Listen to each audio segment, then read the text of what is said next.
What's up, guys? I'm not sure if this is actually working right now, so I'm going to be just checking really quickly. So I just want to make sure if everything is all right, because I do want to start streaming really soon. So I'm still new to this stuff, so I apologize in advance. But let me see. I know it popped up here somewhere. There it is. Okay, it's live.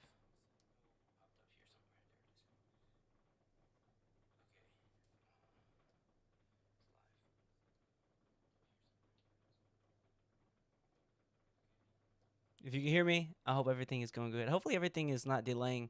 I don't know how the delay is, so hopefully everything is good at my end. If you can hear me, I hope everything is going good. Hopefully everything is not delaying. I don't know how the delay is, so hopefully everything is good at my end. Okay, so looks like everything is pretty good. All right, so I want to start streaming a little bit. Simply because I don't know. I couldn't go to sleep. If you notice, my bags are pretty deep in right now, so it's pretty bad. The whole Christmas thing and mostly just being home and everything. So I have more free time now. Now that I have more, I guess like more availability now. So I have more time. What I'm trying to say. So I don't know how to. I guess like what you call it. I guess like how can I say it? Like manage my time. I'm kind of going overboard. I'm getting older and I need sleep. But I don't know. I get so excited and I just want to start streaming. So I want to give you a little surprise. So I have a couple of videos here, a couple of things I want to watch, and also just memes in general. I just want to chill.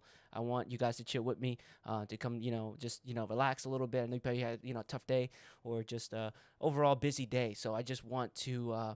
I guess I want you guys just to relax with me. So, okay, so I'm just gonna put some background music to this because honestly, it deserves it. I don't know if you guys can hear that. It's a Christmassy song. I really want to share something with you guys. So I think it's gonna be very great. I mean, very good what I'm about to show you. So it says here, the devil just got wrecked for Christmas. So yes, you hear that correct. I actually have the original video, so we might as well go there. Where is it? I guess not. I don't know what I did with this stupid video. Here we go. There we go. All right, so it says Satanic Temple display at State House vandalized. So this is a win. I don't know about you guys, but I mean I'm feeling pretty good about Christmas right now, especially when I'm hearing this. So let's get into this video. So I'm just gonna pause this. Hopefully I don't get copyright strike. I mean I'm pretty sure hopefully I won't. I was searching up for music for free, so hopefully we're good on that. So anyway, let's see this one. All right. That we're not large in numbers doesn't mean our beliefs are less important than any of the other religions. So what was going on? What I've was searching, basically, there's this Satanic Temple people that got together, created this. I mean, it's always been a religion.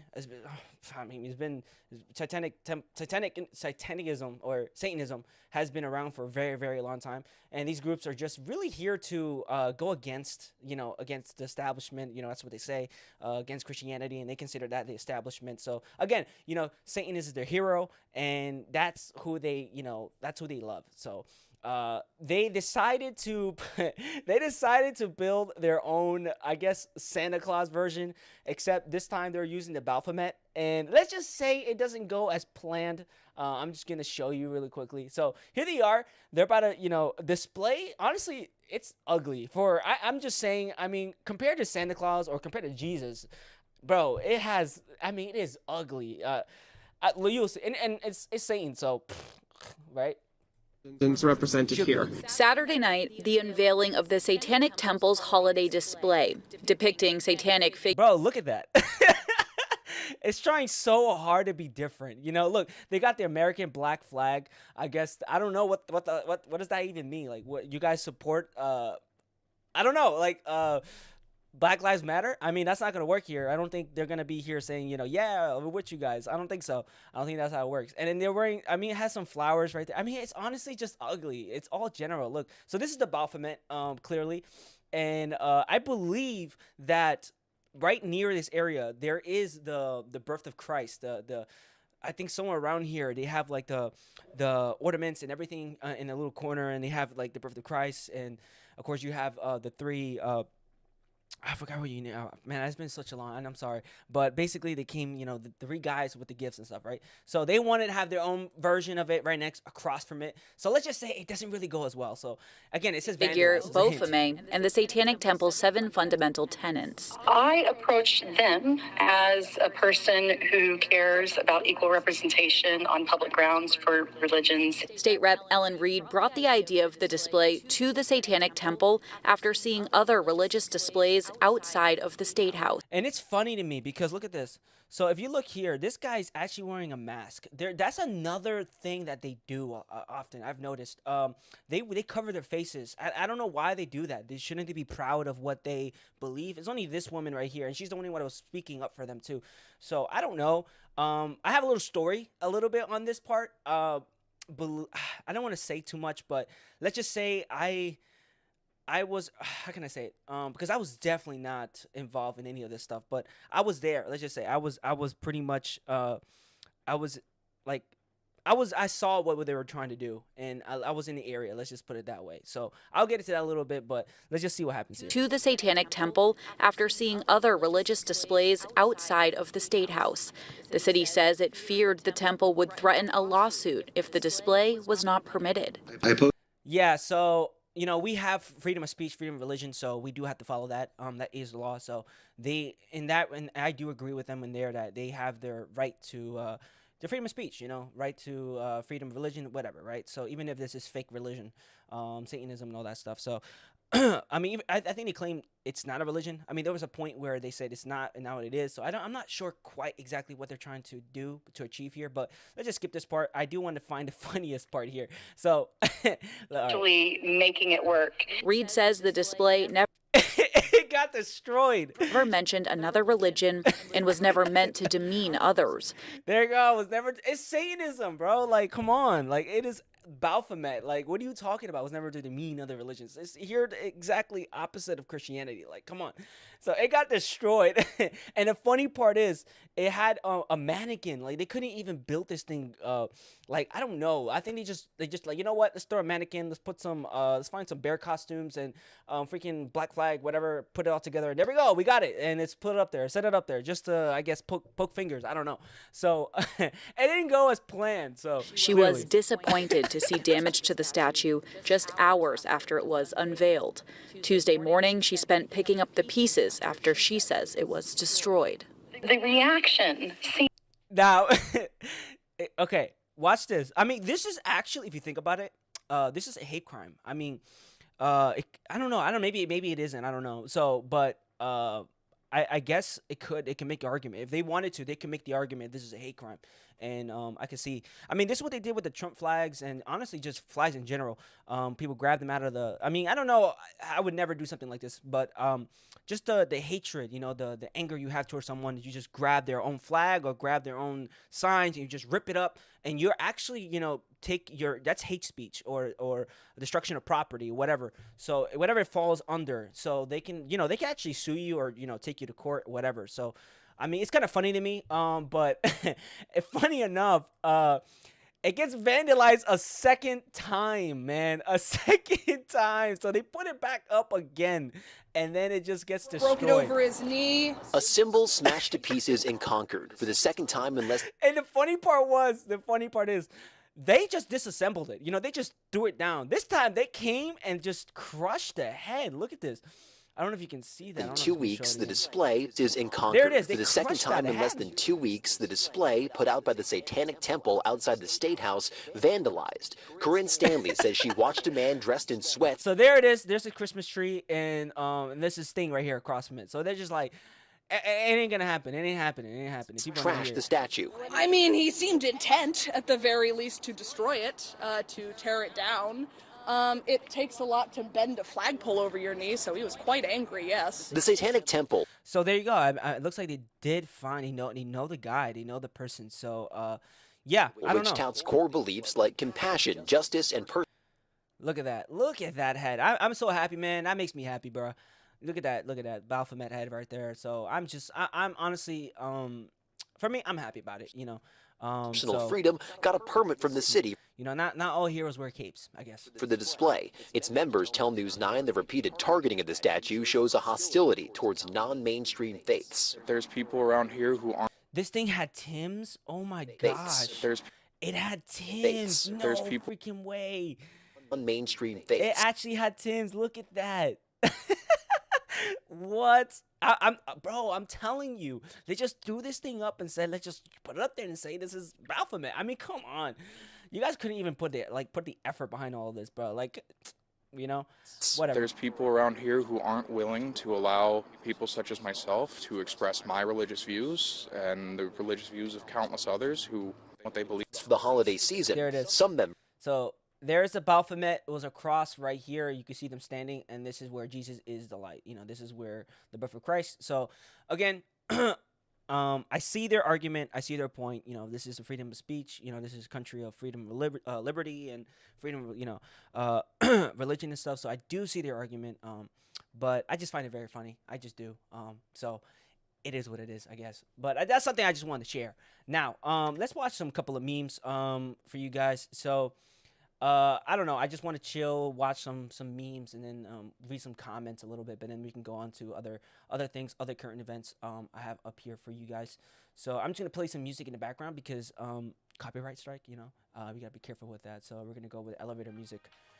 Okay. So God told me you're the one, and my honest reaction. Boom, just fall off a cliff. I mean, I'm pretty sure that's a pretty high.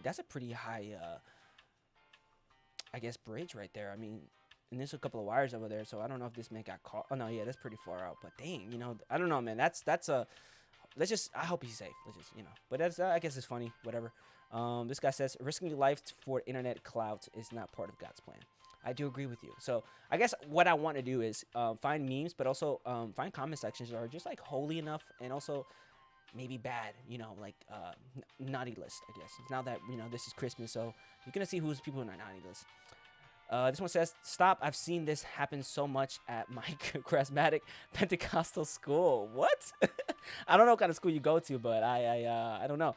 I don't know, man. At least I know I don't do that. So anyway, let's keep going. So this one says, me finishing the Bible in a year plan that I started in 2020.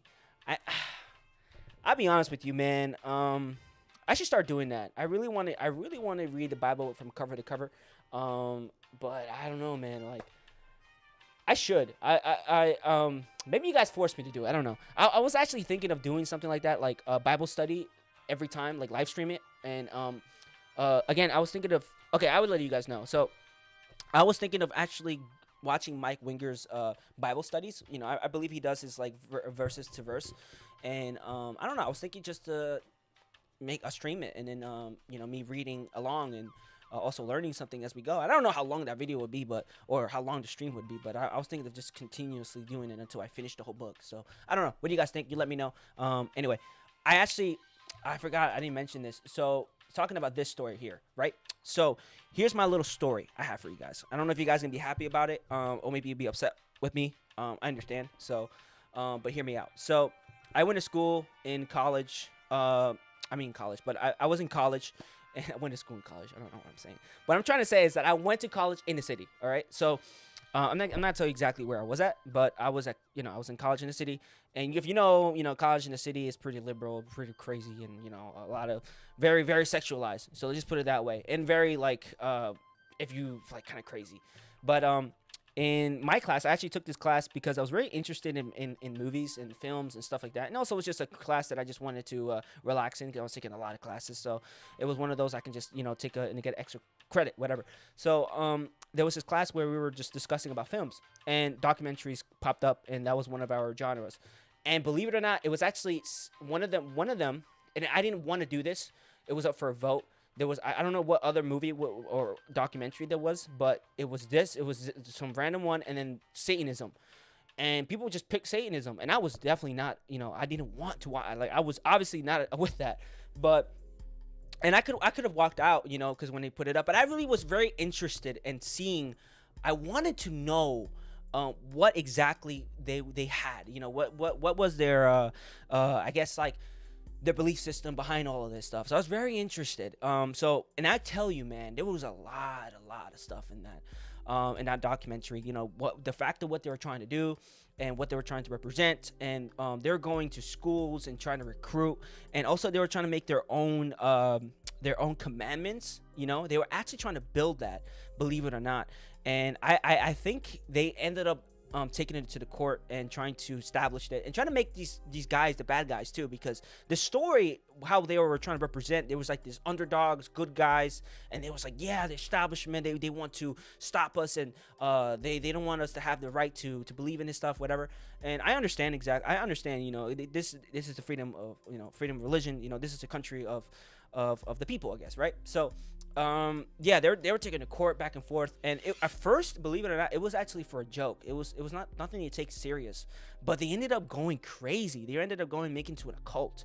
And I remember, like, I would never forget how they defile their bodies. Like, they would perform sexual acts, and in a documentary they didn't show that, but they would show, I mean, they did show a little bit, but it would be blurred. But you could tell what they were doing behind the scenes. You know, they would rip out the Bible, and sometimes they were like sexualize their bodies. And what they were trying to do, they were trying to make fun of Adam and Eve. And how would do this, they would have of course gay pairs, you know, and try to, I guess, like, it was really nasty. They're making out on top of each other, and they were on this like fake altar, and I'm assuming they were trying to make fun of the sacrifice of Abraham and Isaac, you know, the story we know about that. So they were doing that, and it was crazy, because I was like, wow. I thought this was actually a joke, you know, it wasn't something serious, and he just took it a step further. And then he ended up taking it even a step further. Remember, this is like 2016, and this is when Trump won the presidency, or 2017, I don't remember. So they were trying to, actually, I'm gonna turn off that music in the background, because I don't know if this is copyright or not, so I don't want to get caught. So I'm just gonna put elevator music and just put it loop. I just want to be safe. So as I was saying, after that, what I was saying, I forgot. So yeah, and it was crazy, because I was like, wow, you know, I thought this was a fake thing, you know. And oh, there we go. So they took it a step further, and they were trying to, I guess, like, it was weird, because they had the versions of Trump, and they decapitated his head and stuff like that, and they were just parading around this nightclub, and then they were saying, I guess, death or something. They were doing a lot, you know. And at that point, they were having issues between themselves, and they were trying to separate themselves from this side, because, like, oh no, we don't represent this, you know, this is too far. All right, whatever. But after the film, after the thing was finished, believe it or not, the lady actually brought the people who were part of this in who documented this, and they were trying to show, like, you know, religion is fake and all this stuff, and Christianity is like a laughing stock. You don't need to, you know, follow this, whatever. They were trying to make Christianity the bad guy, and it was funny because believe it or not, and this is how the switch happened.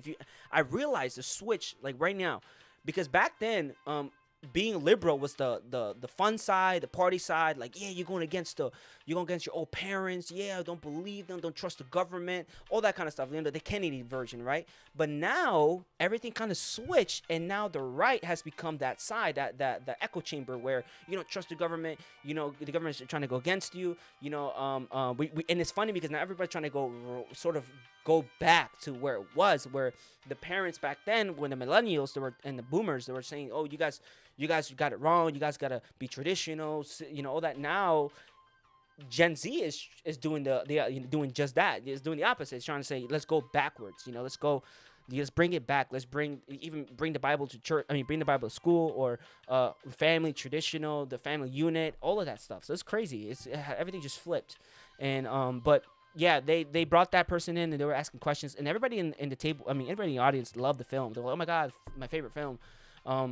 It just gave me so much strength, so much power, or whatever. But yeah, so yeah, I saw that, and it was kind of crazy and kind of cringe in general. But also, I saw how they were believing and everything. So, you know, I pray that, you know, they come out of it, because it's a cult. You know, it is a cult. They're trying to claim it's not, but it's a cult. So I don't know what to tell you.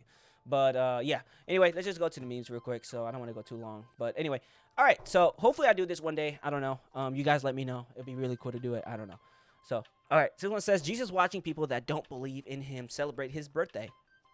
It's true. It's true. Let's see what it says here. Imagine someone randomly coming to your inbox saying happy birthday, and it's nowhere near your birthday. Okay. It was probably around September 25th. All right. Let's keep going. All right. Oh, yeah. So I'm pretty sure you guys know this guy. I believe his name is Nick. Nick something. Let me find him real quick. I'm going to pull it over. This is something I want to share with you guys. But I know his name is Nick. He was the guy that, believe it or not, he was the guy. The mega church from Hillsong. He was like this huge scandal that happened like in 2021, 2022. There it is. Mega church, Hillsong, scandal. He cheated on his wife, I believe. It was kind of crazy, man. It was really bad. And then he was like this co-pastor. What's his name? Anyway, People's Magazine, blah blah, celebrity, mega church.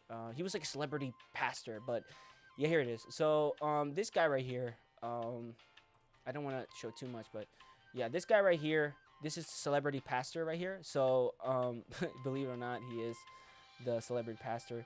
And what ended up happening was he was having this relationship with this woman right here, an affair. And while he was doing this, I mean, he was serving the church. And what was crazy that he had like celebrity status. He was talking to a lot of celebrities at the time. I mean, he had Justin Bieber in his corner. He had he had the Kardashians, the Jonas. Even believe it or not, I didn't know this, but even what's his name? Chris Pratt, which was insane to me. So there it is. Look at this picture, man. I mean, this is when I saw this, I was like, I couldn't believe that this is a man that was a pastor. I just couldn't.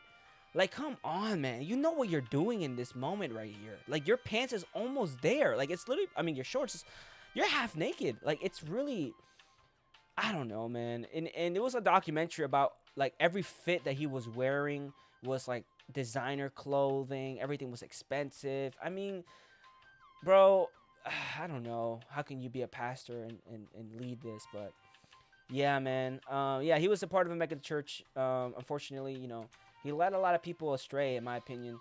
He didn't really help anybody but himself. So that's all I got to say, and that's all I'm going to say. So disagree, it's fine. But yeah, anyway, it says here, mega church pastor, inspiring volunteer after 18 services. You know who else was exhausted at Christmas? Mary. She pushed through. Let's follow her lead and birth amazing production, everyone. Okay. It says here, quote unquote, this one says quote unquote production. Think about how the animals felt as baby Jesus lay in there feeding, hungry, tired. All right, buddy. Okay. Wait, I didn't say this as a joke, though. Okay, who is this guy? I don't know. All right, it kind of sucks, but yeah, you know the story about him. Anyway, when you had to serve at your 23rd Christmas Eve service, but it's okay because your mega church pastor said, we got this.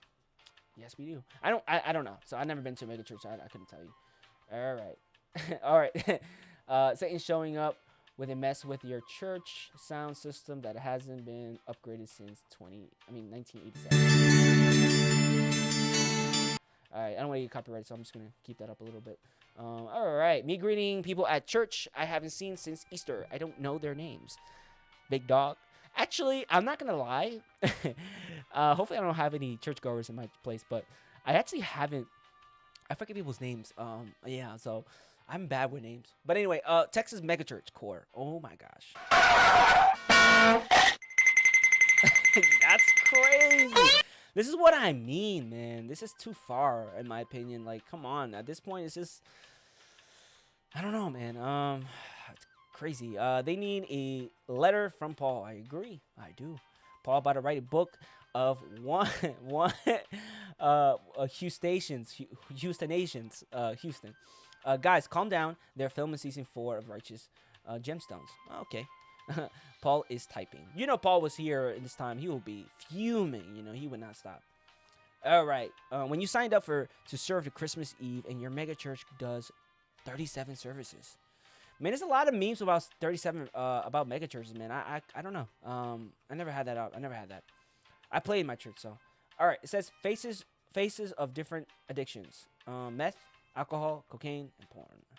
So, yep, this me, the sex addict. 9 years ago, I convinced my wife I was a husband material, but the truth, I've been lying everyone since I discovered porn. All right, this is going. Okay, I made it a few weeks after saying I do. before I justify porn again. Wow. Then bought into another lie. I'll quit when I become a dad. But we both know that the story goes by now. So after trying to increase my discipline, praying more, getting accountability, installing blockers, and still failing, honestly, accepted porn addiction would be silent suffering to the rest of my life. Then God did something interesting. Well, this is a happy ending. He led me down the path where I learned that salvation was never meant to heal addiction, but sanctification was. And you can be transformed by renewing your mind and become a new creation. Because sexual addiction isn't the real problem, it's a symptom of deeper root issues. So really, long story short, we now have over 4,000 men and women who have permanently broken free from porn and other addictions. All because the same process that helped me, which is why if you click on my page tag below in this post, you will see that this became a library educational purpose. Okay, post. To this day, over 4,000 men. I mean, you're just selling a course, but I'm just glad. Glad for you, man. Praise God. Praise God. Praise God. Okay. All right. So we know the joke about this one, so we're good. Now, I don't know why. Okay, so no one's talking about this. I know several people have, but I haven't seen big major people have. But believe it or not, Saint Nicholas has been found. The man himself, Christmas miracle, I guess. Santa himself has been discovered in Turkey. And if you guys don't know this, Santa Claus is based off of Saint Nicholas. Yes, Saint Nicholas. And he has an amazing story. I mean, his story is insane. He was part of the Council of Nicaea. He was actually arrested before all of this happened. Remember, this was Roman Empire. They were against Christianity. They were doing things that were obviously against. Okay, so this is how the story was. Basically, Roman Empire was like, hey guys, Christianity can be a part of our group of gods. You know, you could put them on there and you'll be fine. But they were like, no, there's only one God. And that's where the whole, debacle started, and they started, killing all Christians, right? So there was a lot of people who were very zealous, and St. Nicholas was a part of that group. And he was arrested, and then afterwards, I forgot who was the emperor before Constantine, but he took rose power. He said, you know what? There's only one God, and that is God. That's Jesus. And then that's when, they released St. Nicholas. He was happy, released. And then he grabbed all the council of, I guess this is the bishops and all the people of the early church got together, and he was a part of that group. And they were trying to debate whether God and Jesus were the same status. And I forgot who was the one that was against it. I forget his name. But he was like, no, he's not. And then it's crazy, but believe it or not, St. Nicholas came and give him that work, man. He slapped the heck out of that dude, the heretic out of him, right? And then put him back to prison. And I don't know how, but he apparently escaped or got released. And then he just went out trying really hard, going against the establishment, going against the idea that God and Jesus are not the same level. And eventually, it turned out, yes, divine and all that. It's an amazing story. So we'll get to that too. But anyway, here it is. So the archaeologists in Turkey believe they have discovered the tomb of St. Nicholas, famously known as Santa Claus. So there it is. This is the lady. She's talking, but you can barely hear anything. So there it is. This is a sarcophagus. I know for a fact that sarcophagus don't really have the body of the individual. They just have their stuff, I guess. I don't know. Correct me if I'm wrong, but I know in some point in history, they did do that. So anyway, so this is a story that I find very, very interesting. So here it is. A sarcophagus believed to be St. Nicholas discovered in Turkey. So I mean, that's what they're saying. They're saying that it is from St. Nicholas. So, I mean, it is St. Nicholas. So I don't know. I guess I could be wrong. So we'll see. This was uncovered in December 9, 2024. Look how crazy that is. Literally a few days before Christmas. Insane. Coincidence? I think not. Anyway, archaeologists in Turkey uncovered a limestone sarcophagus in the Church of St. Nicholas in Myra, whatever. Today's Demiri and Antalya. I'm sorry. I'm bad at reading. I'm sorry. I'm botching this. But anyway, which they believe could be the link of St. Nicholas himself, known as worldwide of St. Nicholas. So I believe that this is the temple of St. Nicholas. This was his temple. So they did find it in his own place. So I believe they're looking at other places. But anyway, we were very excited that a sarcophagus has been uncovered very close to the church, believed to contain the tomb of St. Nicholas. Said the excavation leader, Associate Professor Dr. Brew Findic. I'm sorry, I'm gonna mess up. I'm gonna be botching these names. But anyway, sarcophagus was found within two-story structure that borders of the church courtyard of the south, approximately 2 meters long. The buried section estimated to be 1.5 to 2 meters high, and the team was very far uncovered the lid and small part of of the trough, with plans to excavate further and hopes to finding inscriptions and could confirm the identity of the burial within the sarcophagus. So they're still not sure whether the identity is exactly in St. Nicholas, because they did find it in his place, but they're still skeptical that could be or could not. So we'll see. We'll keep waiting. Hopefully it is true. But here's the story, his real life story. I love Redeem Zoomer, one of my favorite YouTubers. So he discussed a little bit, and perfect thing, he does it so short and gets to the point and pretty simple too, so you guys can all receive it. So you're gonna see why St. Nicholas is probably one of the coolest people on earth. So we're gonna pause this real quick and we're gonna go to Nicholas, and he lived in the 300s. He was a devout Christian, a bishop in the church, and he lived in the Roman Empire. On Christmas, St. Nicholas would walk up and down the streets of Turkey and secretly give presents to all the poor children of the city. Yeah, he did that. That is a general fact. People like to. So this is what I don't like, right, about non-Christians, about these people who celebrate Christmas, right? They say that it's paganism. It's like you guys are just are stealing this idea from pagan roots and stuff like that. You guys are hypocrites. But in reality, it isn't. It's literally based off of this man. He gave presents to orphans too. I don't know if it was him or someone else. They would actually, because believe it or not, back then Rome didn't have this moral compass, right? They didn't believe any of that. So what they would do is, if they didn't want a child, it's like Spartans, right? If they didn't want a baby, their child would throw off a cliff, right? These guys did something similar. They would throw it out in the streets, and people would pick them up and abuse these kids. And I don't know if it was him or another saint, but they would take him to the church and they were started the orphanage. That's where it really came from. So, But then Santa went to jail for being Christian, because he was in the Roman Empire, and the Roman Emperor Diocletian didn't really like this is the guy that came before Constantine. So that's him. Christians. Yeah, bro, I'm gonna totally eradicate Christianity, said Diocletian. Except no, the next emperor, Constantine, became Christian. And there's a story why Constantine became Christian. It was during a war. I forgot, a battle. And he said he saw the cross on heaven. I'm not sure if he saw Jesus, but he did say the inscription. And at that point, he had the I guess like this spark of God that he needed. He knew this was the truth. And that's what really all sparked all of this, really, because of this man and because of the vision he saw during the battle. We don't know exactly if it's true or not, but that's what it's basically a well-known thing. I don't know. So much for that. Constantine lets St. Nicholas out of jail and wants to make the entire Roman Empire Christian. So he gathers all the bishops, the church leaders, at Nicaea so they can agree on what I wonder how this story went, of Council of Nicaea. All these bishops coming together. Now, remember, these guys were hiding from the Roman Empire. They had their churches underground. They actually had it in the catacombs. People don't know this, but in the early days of the church, they will come together in the catacombs. And if you don't know what the catacombs are, I'll show you an image. But it's a crazy story, right? Yeah, so this is where they were get together in Rome, and it was safe for them to do this because, let me pull it out. No, here we go. All right, so this is one of the famous pictures that they did find out there. So here it is, the catacombs. This is one of the catacombs that they were able to huddle together. So if you see here, all these empty spaces would be the bodies. Would be these bodies of people who would be killed by the Roman Empire.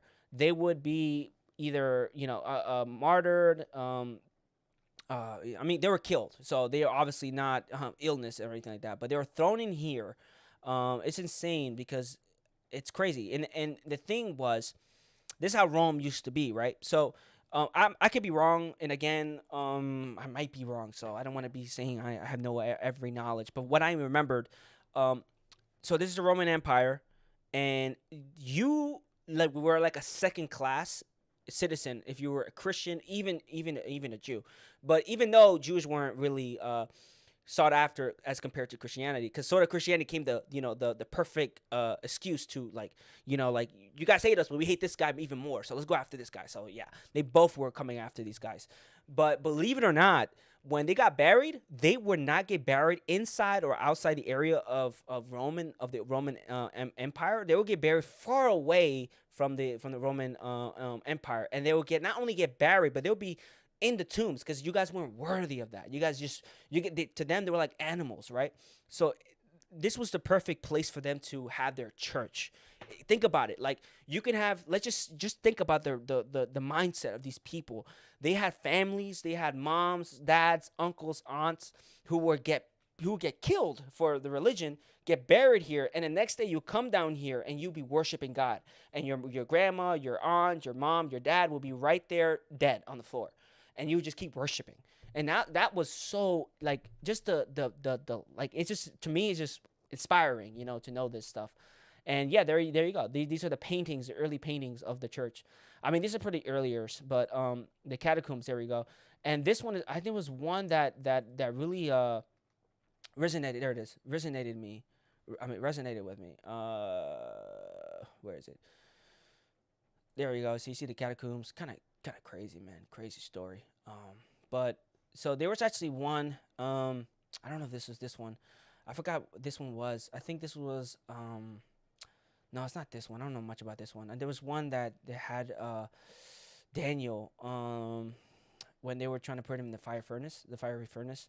And what they believe is that those people were killed by fire. I mean, they were burned alive. So they used to put these martyrs on top of them. So it's pretty good story there. But look at this, which is really interesting. I didn't know this back during the time in the Jews. I'm just gonna put Jews. Let's see. Also, they were buried together. Look at that. They were actually buried together. Again, like, even though they weren't persecuted as much as Christians, they were buried in the same place as Christians, because Romans didn't see them as the same. And look at the paintings, how they painted. They wouldn't show any. This is the difference between the church and the early church and I guess you could say Catholicism and Christianity. I mean, and the Jews, right? So again, they want to idolize, they want to believe in drawing the I guess, like the features of God or any of these characters, not characters, but people from the Bible. So they would just do these symbols, right? Again, they would do these symbols right here from the Torah, and you can look in here. Again, you don't see much about anything, reference, any drawings compared to the Christians. So it's kind of crazy, right? It's really, really cool. There's one here, but I'm pretty sure it's nothing too much. But yeah, so that's something that was happening, and I know we're getting off here, but again, imagine these guys coming out of those catacombs, coming out of those underground churches. Now, the new emperor saying, "All right, guys, I'm not here to kill you no more. Let's just get back together and, like, you guys figure this stuff out, and we will, make a religion out of you guys. So let's do it." So it's kind of crazy, Christianity is. And Santa is a bishop, so he's invited. Alright, Santa, you just got out of jail. Make sure you behave at this council. Don't get on your own naughty list. So the Council of Nicaea was the first ecumenical council, meaning it had Christian leaders from every part of the empire, which was basically the entire known world. Which is true. They had what was one of them? Oh man, I forget the name. Man, I really am bad with names. I told you guys. It was Ethiopia. The early Bible.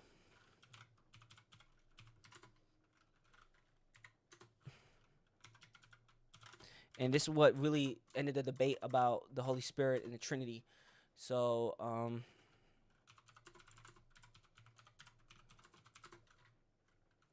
right, let's see what I find. Here we go. I think this is it. No, I don't know. I could be wrong. Bible manuscript. I don't know. But I know this was one of the early Bibles too. So Ethiopian was one of the early books before the King James that came out, and actually they were the ones that brought up the divinity of Christ. They believed that no, God is all one. God has, Jesus in the Godhead basically. So on the Trinity debate. So that was sparked up too. There was a one character, I forget his name, and I don't know if he was African descent. I'm just gonna put something in here. Let's see if I find it. I don't want to go too far, but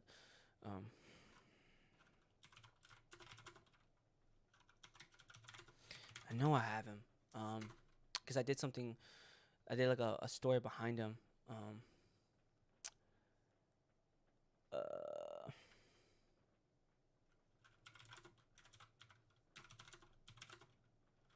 All right, let me see.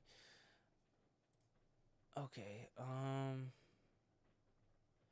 no, nothing pops up. So anyway, I mean, I know for a fact that the Ethiopians had the first Bible, or at least were one of the ones that started to make everything together. I'm not sure, but I could be wrong. I don't know, but I remember something like that being told.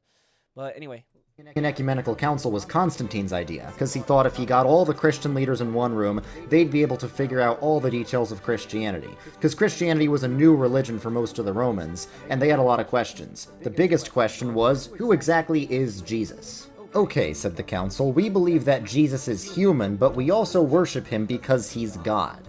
Actually, said some bishop named Arius. There we go. Arius. So, yeah, this is the guy who got slapped by St. Nicholas. He got, man, people say he got slapped, people say he punched, but either way, he got rocked.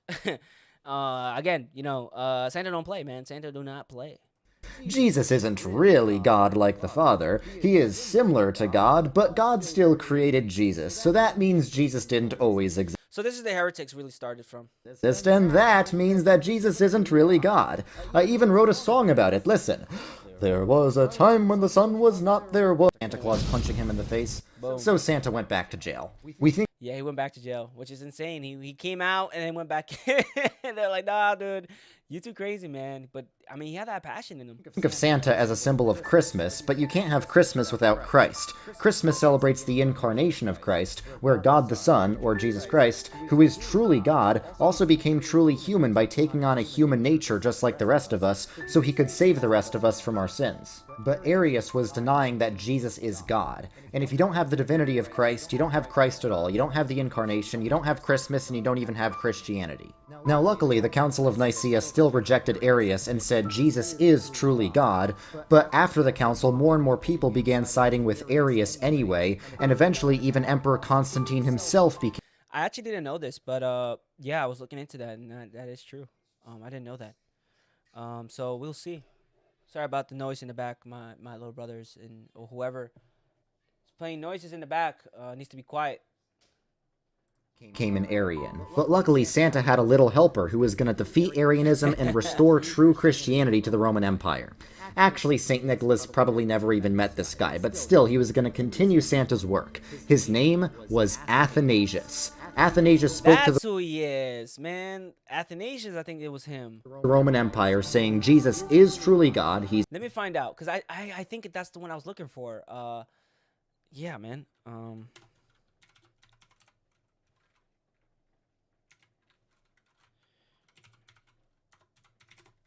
I could be totally wrong, and you guys, I'm just botching this, you know, whatever.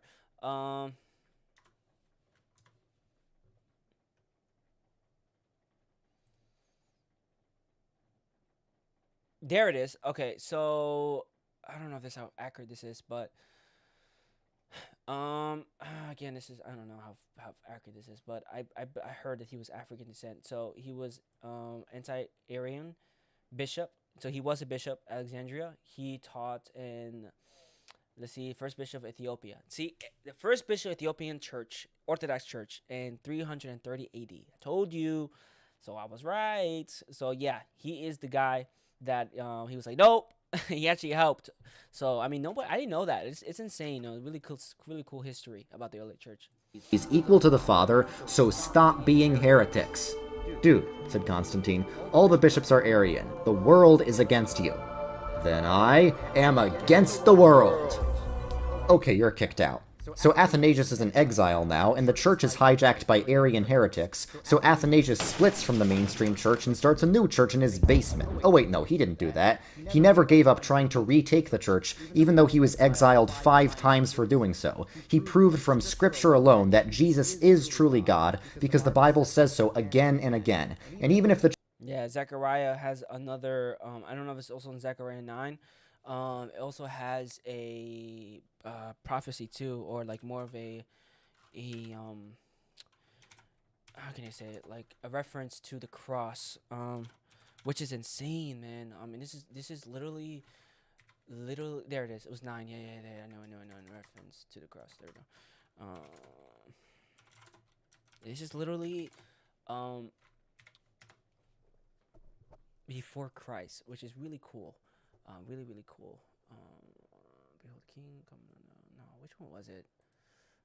The nail of the cross. I know it was something about the nail of the cross. Nail of the cross. No. Because it was kind of like first and second and third perspective, which was really interesting. I'm just gonna put nail in the cross because I'm pretty bad with memory. Bad memory, I guess. Here it is. Oh, okay. Drink shall be filled with blood. Man, that's weird. I know wasn't it Zechariah? Cost reference. Common salvation. 9. Okay, I know. I think it's so. It's chapter 9, verse 11, I believe. Hopefully I find it. Here we go. So.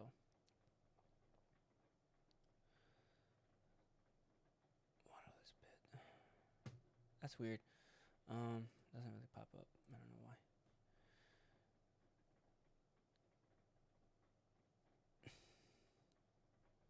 It isn't old English. I am actually not. Cannot read that. That's too much.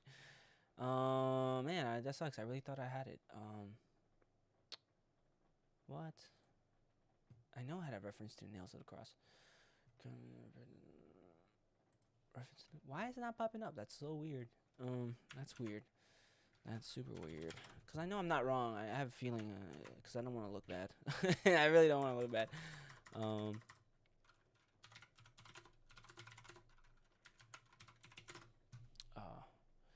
Unless it's this guy here. Okay, so it says no. What? Why? Why it doesn't show up? The way. That's weird. Okay, it says here.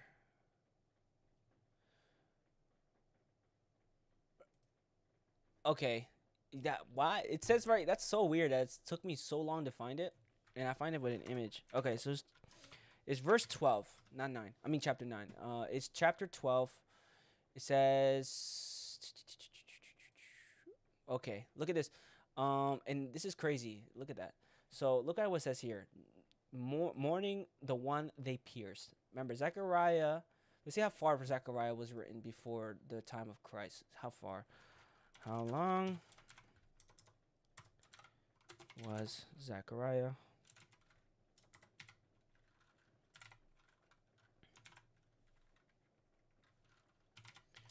written before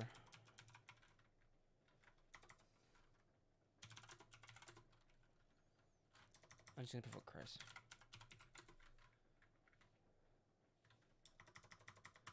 So it's gonna say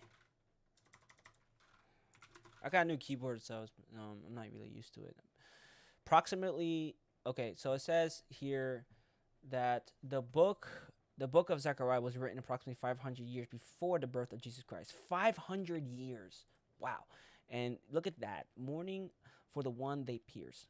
And then it says here, and I will pour out the house of David and the inhabitants of Jerusalem a spirit. And again, we went back on, if you guys watched the first video that I dropped, I actually go into a little detail what the spirit really means. I don't know if I have it here, but if you put the spirit Hebrew word in Hebrew, you will see kind of cool stuff in Hebrew. Okay, so here it is. So if you see this here, hurach. I don't know how that's how you say it, but the cool part is it is referred to spirit, wind, and breath. So when we put here in the Old Testament, it plays with that, sometimes interchangeably. So it's really cool. So it can go out as the breath, the wind of grace, or the breath of grace, but the spirit, grace and supplication. They will look on me, the one they have pierced, and they will mourn for him. So he's talking in third person too, which is really cool. As one mourns for an only child, and grieve bitterly for him, as one who grieves for the firstborn son. I mean, come on, man. It's a lot of reference to Jesus Christ. I mean, it's crazy. Again, like, I don't know, man. There's no way people can be reading through the lines. That's all I gotta say. The church is sometimes wrong, the Bible is never wrong. But after many years, Athanasius finally retook the church and made it Christian again. So Santa was remembered not as a criminal, but as a hero of Christmas, where we celebrate the incarnation of God, which the church almost forgot about if it weren't for Athanasius. Santa giving presents to all those poor kids inspired all Christians throughout the ages to give gifts to each other on Christmas. But Christmas isn't about Santa. Christmas is about the incarnation of Christ. Yes, that is true. The incarnation of Christ and the birth of Christ. So we all know that. Okay. So yeah, that's pretty cool. So again, guys, watch him. He's really good. Redeem Zoomer is one of my favorite.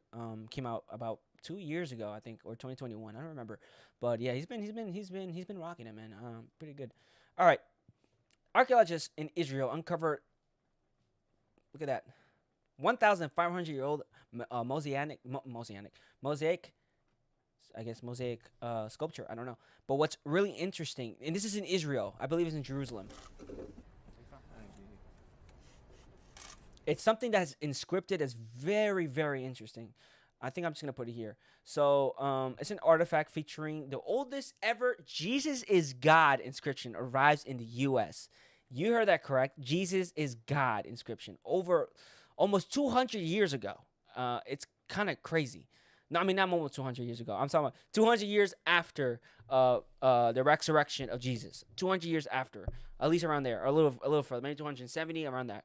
So, I mean, those are the earliest Christians. And if you think about it, the Dead Sea Scrolls were also discovered, and therefore, because back then people were trying to make the argument, oh, you don't really have the source, you don't really have it, you just have a book, copy, whatever. Then the Dead Sea Scrolls came out of nowhere in 1940s. They were like, oh wow, look at this, look at that, look, it's the same, nothing has changed. And then okay, well, how you know Jesus is God anyway? I mean, come on, like Jesus is God, they can easily put that in there, or you might be reading it wrong and stuff like that, you know, corrupted, manuscript corrupted. Okay, boom, we have the earliest Christians, they believe that Jesus is God. And what do you have to say for that? I mean, it's kind of crazy the early church was like this. So, again, all this is coming out, and I don't think it's coincidence. I really don't think it's coincidence. Okay, look, earliest ever Jesus is God inscription. And look what's really cool. They actually have the fish, and I believe this is another fish or the hand or the bread. And if we know the story of how that went, when Jesus multiplied the bread and the fish, again, it's just the symbolism is right there. And look what he says: the greatest discovery since the Dead Sea Scrolls. So it's insane how this is coming out all of a sudden. And I don't think it's coincidence. I really don't think. Look, there it is, claiming the artifacts reference to Jesus, and its depiction of the fish confirmed that Christians believed Jesus was the Son of God from the very beginning. So again, there's a lot of other religions out there, but the main one that's always been against this idea that Jesus is God is what? Islam. And they always say, you know, the manuscript's corrupted, or the early church never really believed that. The early fathers, and they always bring up the Council of Nicaea, like that's another argument to bring. But again, I mean, it really does show time and time again, you know, Christianity has been proving everyone wrong. So it's really cool. And I was doing a little more digging, and where is it? I don't think I have it here. Oh, here it is. Okay, so earliest Jesus is God description discovered in Israel, greatest discovery since the Dead Sea Scrolls. Groundbreaking evidence of early church beliefs. So look at this. Mosaic belief have decorated one of the world's first prayer halls or churches, dating back to 230 AD. A discovery provides tangible evidence that the early church or the early Christians considered Jesus to be the Son of God from the very beginning of the faith.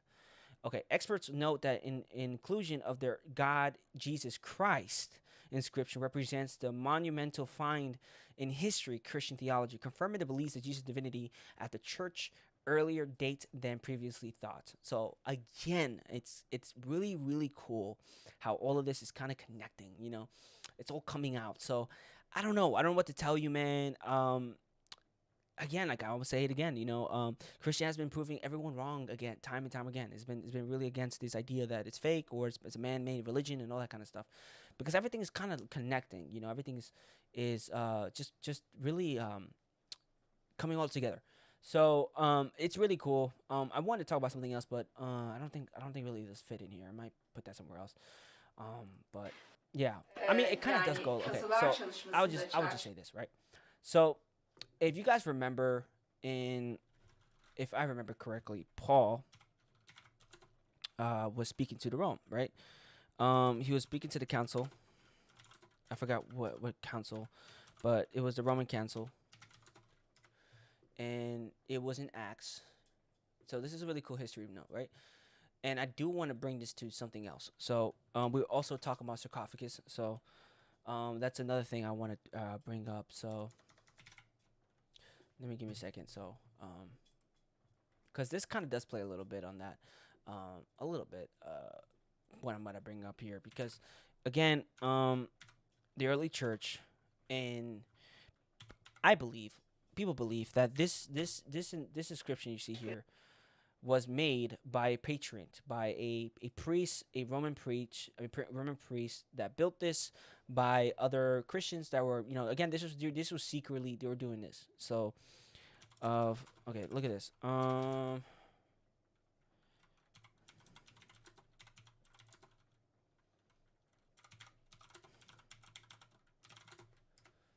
So what's really cool, and people don't really pay attention to these things, but so no, not that. Okay, so look at this. Look at this. These are sarcophagus of the Roman priest during the time when they were persecuting Christians, right? This is right before, and again, I don't think, because people say, oh, why did Paul went up to talk to the people? Because remember, he was held, and he was commanded to stood by him and meet him on the mount. And Paul unto God shall. Okay, where is I? Why is it always in King James, man? I'm not really good at King James. I'll be honest with you guys. It's too much for me to understand. Here we go. So, let me see. High priest, do not speak evil. Ruler of you. Paul knowing. Where is it? Plot to kill Paul. They're trying to kill him. Okay, transfer. Where is it? When you're speaking to. Okay, the days are arriving. Jerusalem, where? Bro, where is it? Because I want to pull things. Okay, here we go. Sails for Rome, the storm. Kind of crazy because the storm is also another reference to something else too. Because remember, Jesus will also calm down the storm. Again, like he was preventing. Again, the devil was trying really hard for him not to cross and not to make it here, to arrive to Rome. I wonder why. Here it is. So Ron preaches to Roman under God. These three. Okay, no. Remember, he tried to escape, and then he didn't leave. There was a reason why. Because he had to come to speak to them. Okay, let me see. Paul said to my brothers, although I have done nothing against our people or against the customs of our ancestors, I have arrested in Jerusalem, examined me. Okay, for a reason I have asked you to see and talk with you. It is because the hope that Israel that I am bound with this chain. They replied, we have not received the letters from Judea concerning, but basically we're going to hear his points. And it says they disagreed among themselves and began to leave after Paul had final statement. The Holy Spirit spoke through the truth to the ancestor when he said to Isaiah the prophet, go to this people and say, you'll be ever hearing but never understanding. You will be ever seeing but never perceiving. For the peoples of the heart has become calcid. I'm bad, but there was a moment where. I really can't find it. But there was a moment where one of the Roman leaders or Roman priests, whoever was in charge at that time, they were like, "You almost got me, Paul. You almost had me." And I was this close to follow you, this close to listen to you. You had me, but I believe that it worked because look at the evidence here. So these priests, they actually had symbolism, Christian symbolism, in their sarcophagus, in these tombs. I wonder if you can actually look inside. So this is Jesus. and these are the disciples. So, and there's more reference to the Bible with even David and Goliath. I wonder why it doesn't really show all of it. Here it is. So it's really cool that these were basically, remember, the priests, when they would have artists carve these, they would have to let them know what they were looking for. And remember, it was a secret. Being Christians, you had to be very secretive about it. So I believe these priests were Christians, and they were obviously, hiring these artists who also were Christians. And they were, again, there it is, this reference of Adam and Eve, the donkey where Jesus was on. So it's all these references to the Bible, and everything was put onto the Bible, and onto these sarcophagus. So, and it was in front of their faces, in front of these people's faces, but they didn't know the story. They didn't know what was really about the time. And again, this really goes right back, ties in again of the early church. Nothing has really changed. Nothing has really been, I guess, like they try to say, corrupted, because it really does show everything comes to full circle.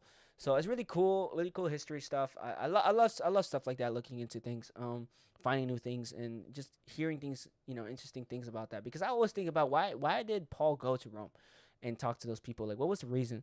Obviously, we all know. I mean, it's because Christianity ended up flipping and everybody just converted to Christianity. But people think it just went like really quickly, but no, it actually just slowly started happening. There was actually priests who were actually Christians. So there was a lot of theories that this was commissioned by a priest, by one of the Roman top heads, commissioning this pieces. So very nearby.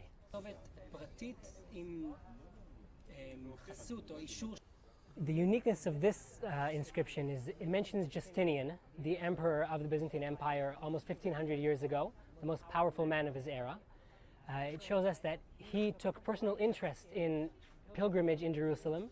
It shows us how important Jerusalem was to the entire Christian world at the time, and that the person who was the head of the most important church inside Jerusalem had jurisdiction over building hotels and hostels outside the walls also for the use of pilgrims.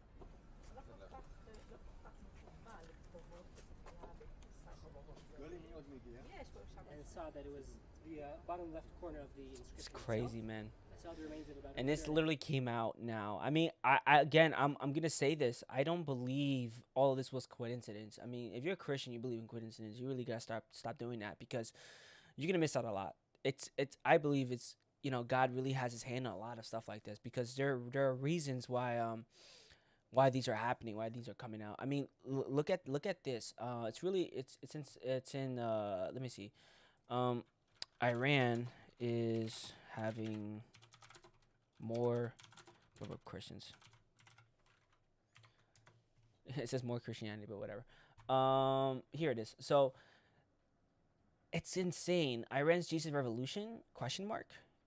And close to 1 million Muslims accept Christ, which is insane. Fighter trained in the. This is something we'd never expect this. And I think it's because the internet has grown so far, and you can have everything at your fingertips. I mean, literally anything at your fingertips, good or bad.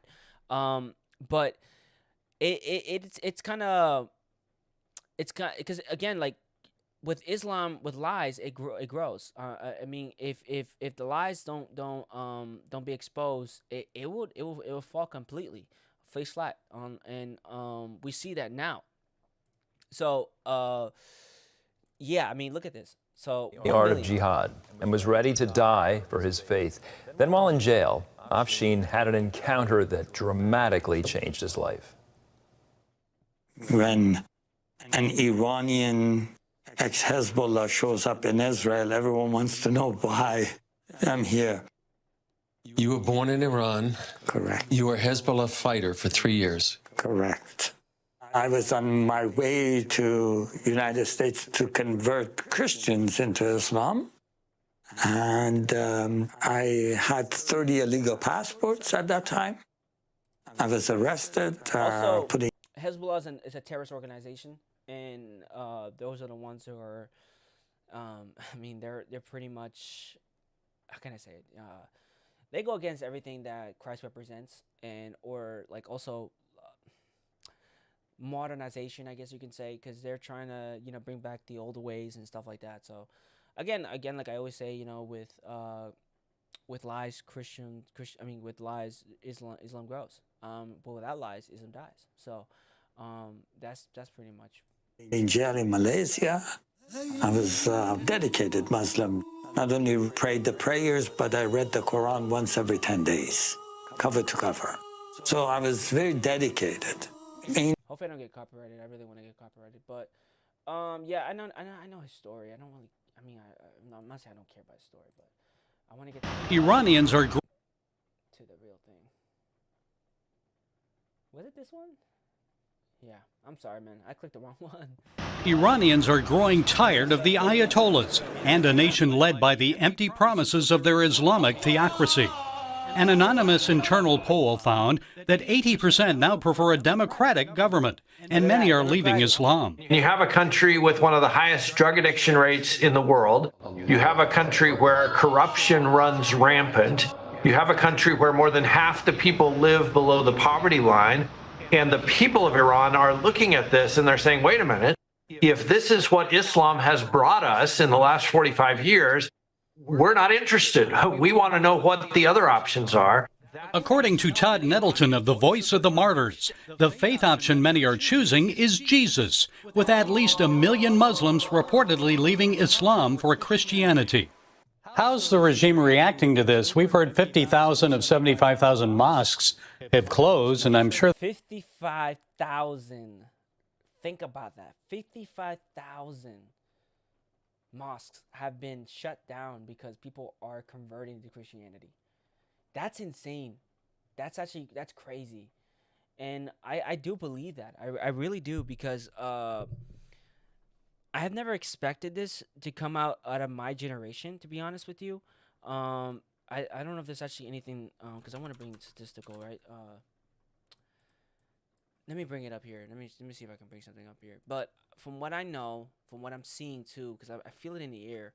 I feel it in the air, but I do, because I'm Gen Z, right? I'm 26, and I remember there was a time where like being Christian wasn't like was like you're really Christian, man. That's kind of fake, you know. But now things are changing, because now Gen Z is becoming more conservative and more religious. So here it is, identical shift. Gen Z more conservative than their parents is higher. So look at this. So I don't know how true this is, but it says in ideological shift, Gen Z teens identify as more conservative than their parents at a higher rate. That's crazy. And I'll give you an example. I don't know if I can find it though. I doubt it. Get likes. Let me see. It was a video, random video. And it was a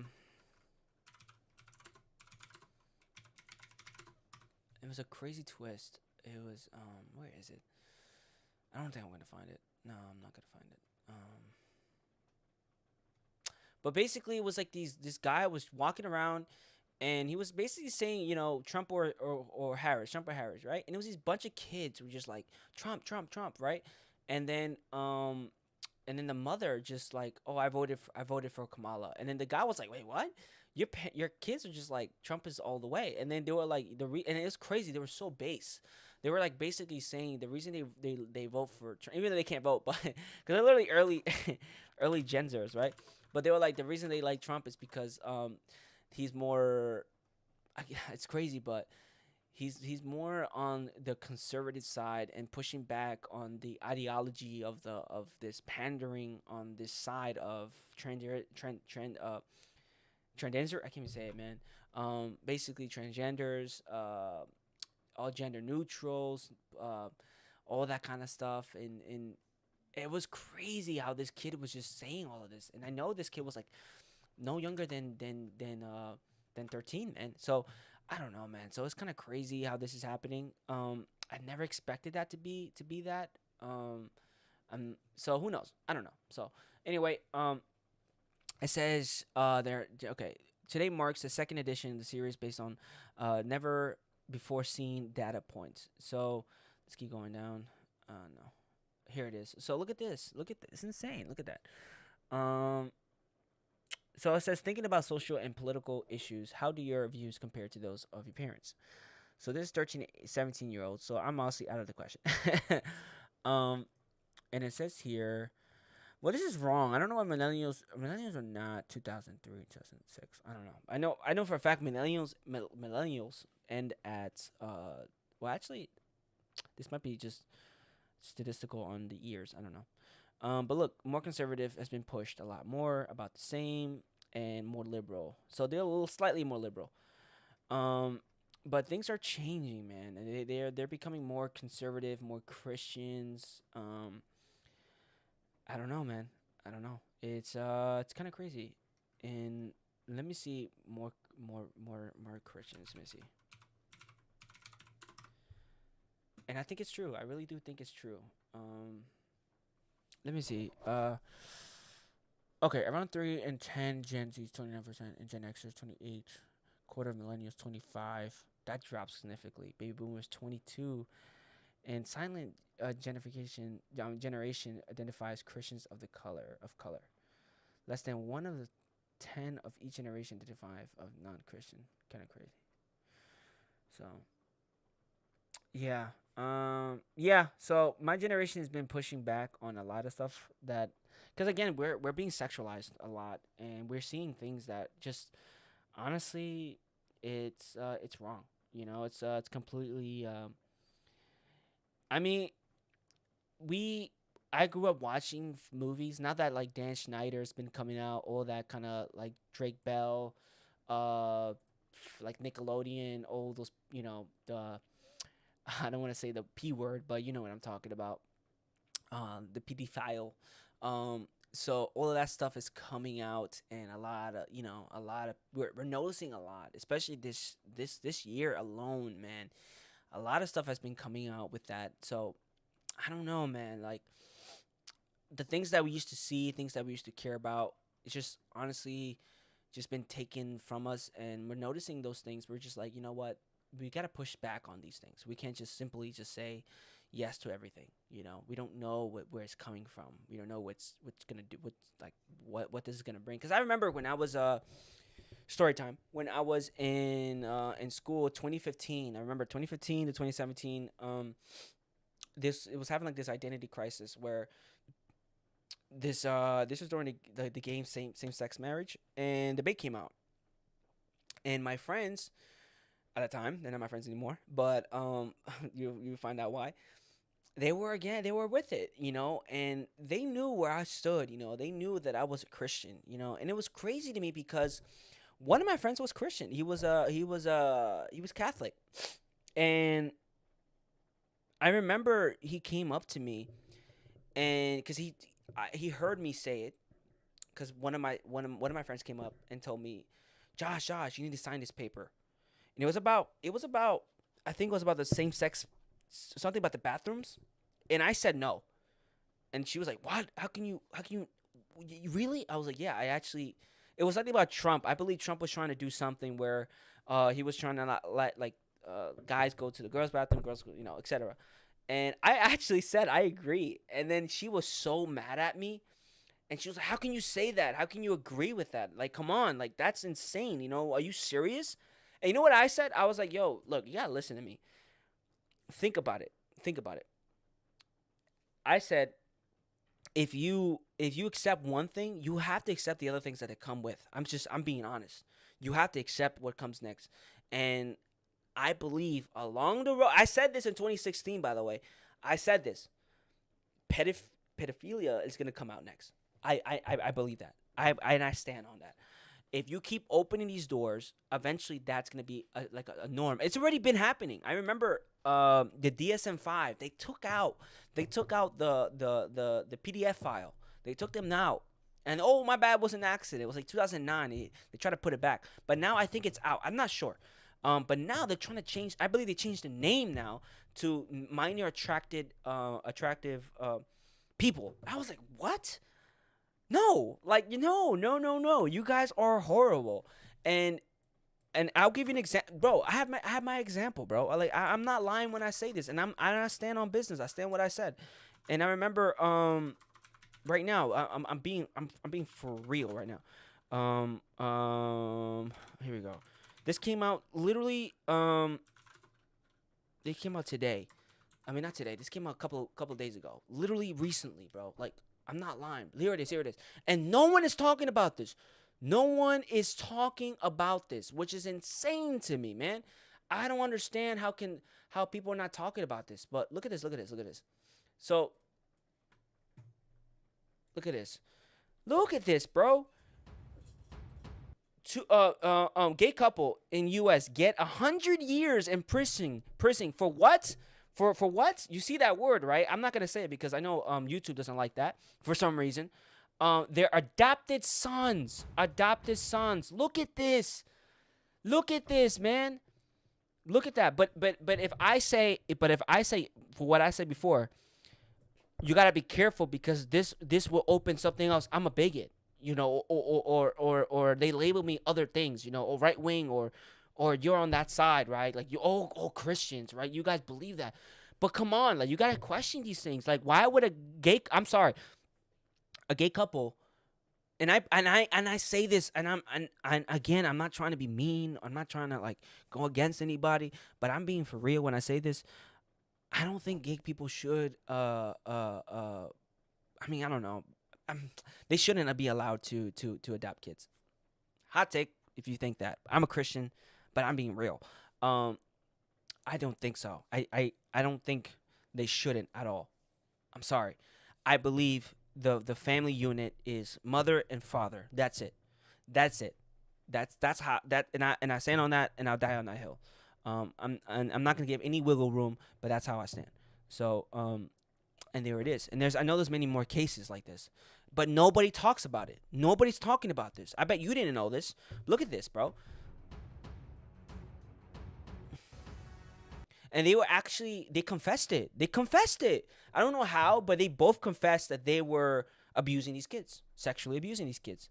And they get 100 years to life? Nah, bro. Nah. Death. I'm sorry. Death penalty.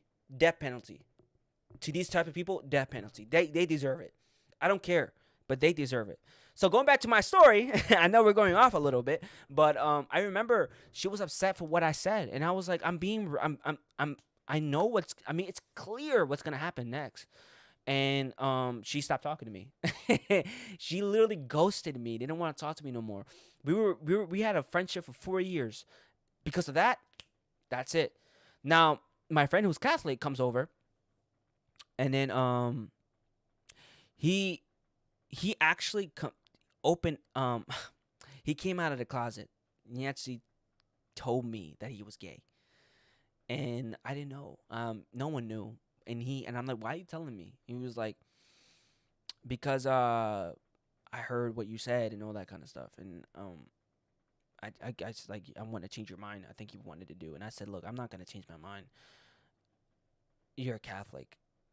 You're going against your beliefs. I'm being honest. And he was like, no, I'm not. You know, I don't think I am. And I'm like, well, it's different from what you feel and what you think because the scripture says different. You know, scripture says otherwise. And I was really honest. I was really nice to him too because I was like, yo, I pray for you. And I think I did pray for him that time. And then we were like, yo, we need to fight this. You know, this is a sin. And I'm with you. You know, if you want, we can pray this together, and you know, we can figure this out together and all that kind of stuff. But no, man, he refused to do any of that. And yeah, I remember one time he called me unexpectedly. It was like when I was in college now, and he was with his boyfriend, and he just put me on the spot, and he was like, hey, look, he was my man, you know. And he put me on the phone, and I was just so weirded out from all this. I was like, yo, you just randomly call me and, you know, say hello, but then just put your boyfriend in the conversation, you know. And yeah, it was so weird conversation, and then I kind of like hung up, and then we never talked after that. So but I mean, I end up seeing him around time to time, but you know, he knows where I stand. He knows exactly what I believe. So but yeah, man, it's like that. So again, I mean, look at this. It's crazy. Georgia couple sentenced to 100 years in prison for sexual abuse. I mean, again, I say it again, death penalty. We shouldn't keep these guys in prison. We shouldn't be wasting no money to these guys at all. You know? So, yeah. And look at this. Look at this. They would have sex with them and would film the abuse, man. The abuse, man. That's nasty. That's nasty, man. That's nasty. So, yeah. It's crazy. It's crazy, man. But yeah. So, I know this is going like different places and stuff, but again, I said, hanging and chill. So, that's what we're doing. Hanging and chilling. And I don't know if anybody's even here. I doubt it. I do. I doubt it, but it is what it is, I just wanna talk, record, and really be up here and talk to you guys. So hopefully one day you guys will come around. I don't know. But anyway, yeah. So what else? I mean, what else? Usually I have more stuff, but I mean, New Year's is coming, so yeah, New Year's is coming around the corner, and things might be different. Hopefully I don't know, man. I don't know if I have a New Year's resolution. I don't really follow that. I'll be honest with you guys. I really don't do it. I don't know. I don't care. I don't really care because it don't really go as planned all the time. So my expectations are not even there, non-existent. Because I've been in the trenches, I guess. I've been beat up pretty bad, so I'd rather not. But yeah, nah, man, it's just it's crazy. Let me see. What else can we talk about? What else can we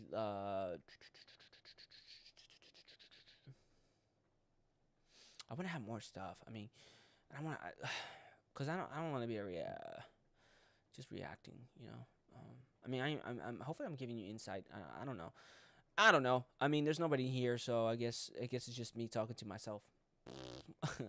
But yeah, man. If you're new, if you pop into this stream, thank you. Hopefully I do more content like this stuff. I don't know if you guys would like this stuff. I don't know. Can't really say that it could be better. I hope so. So, okay, just give me a minute, guys. So I'm gonna pull up something. Let me see real quick. So, I like this guy a lot. I mean, sometimes. It's so crazy, man. Man, I wish I was like this. Like I wish I had this knowledge like him, man. Dude, man, this guy just, he really knows his stuff. He really does. So, if you ever want to know more about like debates and stuff like that, I would suggest watch The Active. And he's not afraid to pull punches. People might question what his tactics, and I understand he does have his ways. Not everything is good, but he does have some good points, and I do have to give him that. There was one where, let me see.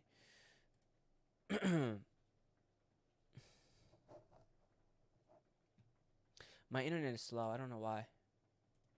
Oh, I know why.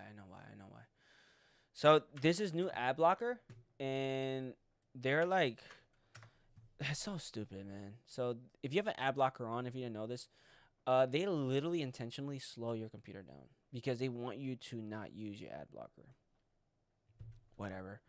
They want you to buy the premium. So anyway, okay, this is the debate. So this is what they always bring. They always bring this debate. Remember, we just talked about this, like Jesus is king, right? We literally just talked about this. Look, they always like to do this, but where is it, man? The stories Hebrew Israelite. Submission wants Christians to worship him. Yeah, okay, buddy. They love twisting their words. All right, where is it?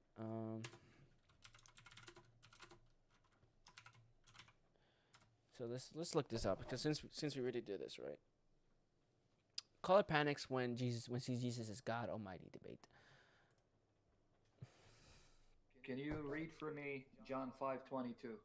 The Father judged no man, but all committed all judgment unto the Son. Okay, so that's clear, right? It's the Son who comes to judge everyone, right? Yes, the Father gave the authority Yeah, so, to but the Son. that's the Son's going to judge, right? Because when I show you this passage, I don't want you to say, no, because you read it. So the Father authorized his Son to judge everyone because the Father... So they're trying to make the argument that, okay, show me the Bible where it says Jesus is Lord, right? They want to find the exact words like that. You're not going to find it like that. You know, you're really not going to find it like that.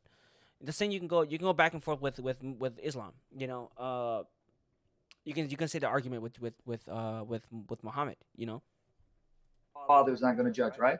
Yes. Okay, now go to Matthew 16:27. For the Son of Man should come in glory of his Father with his angels, and then he should reward every man according to his works. Okay, so you see it's the Son of Man who's coming in glory of his Father. So the Son of Man is the Son of God, right? And he's going to repay everyone with his reward, right? Exactly. So it's the Son of God, the Son of Man, the Son of God, correct? Yes, the Son of God, the Son of God. He already admitted it. So I don't know if you caught that, but he already got him twisting his own argument at this point. So if you keep watch. That's the main phrase We're right going to there. get there, yes. Revelation 22:12. And behold, I come quickly, and my reward is with me, to give every man according as his word should be. Now you just read in Matthew 16:27 and John 5:22. The Bible doesn't contradict itself. Jesus is the Son of Man who's coming. And this is another thing I don't like, right? When the argument doesn't go, like, if they're losing the argument, they go like, oh, but the Bible's corrupted. Sorry, we can't use it. My bad. You know, I mean, you can't do that. It's such a cop-out. Because you could do the same thing with Islam, right? I could say the same thing, you know?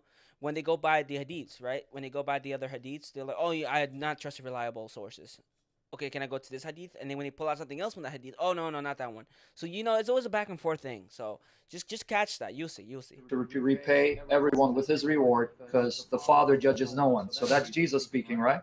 Yes. So one more time. In Revelation 22:12, that's Jesus speaking, right? Yes. Okay, now read 13.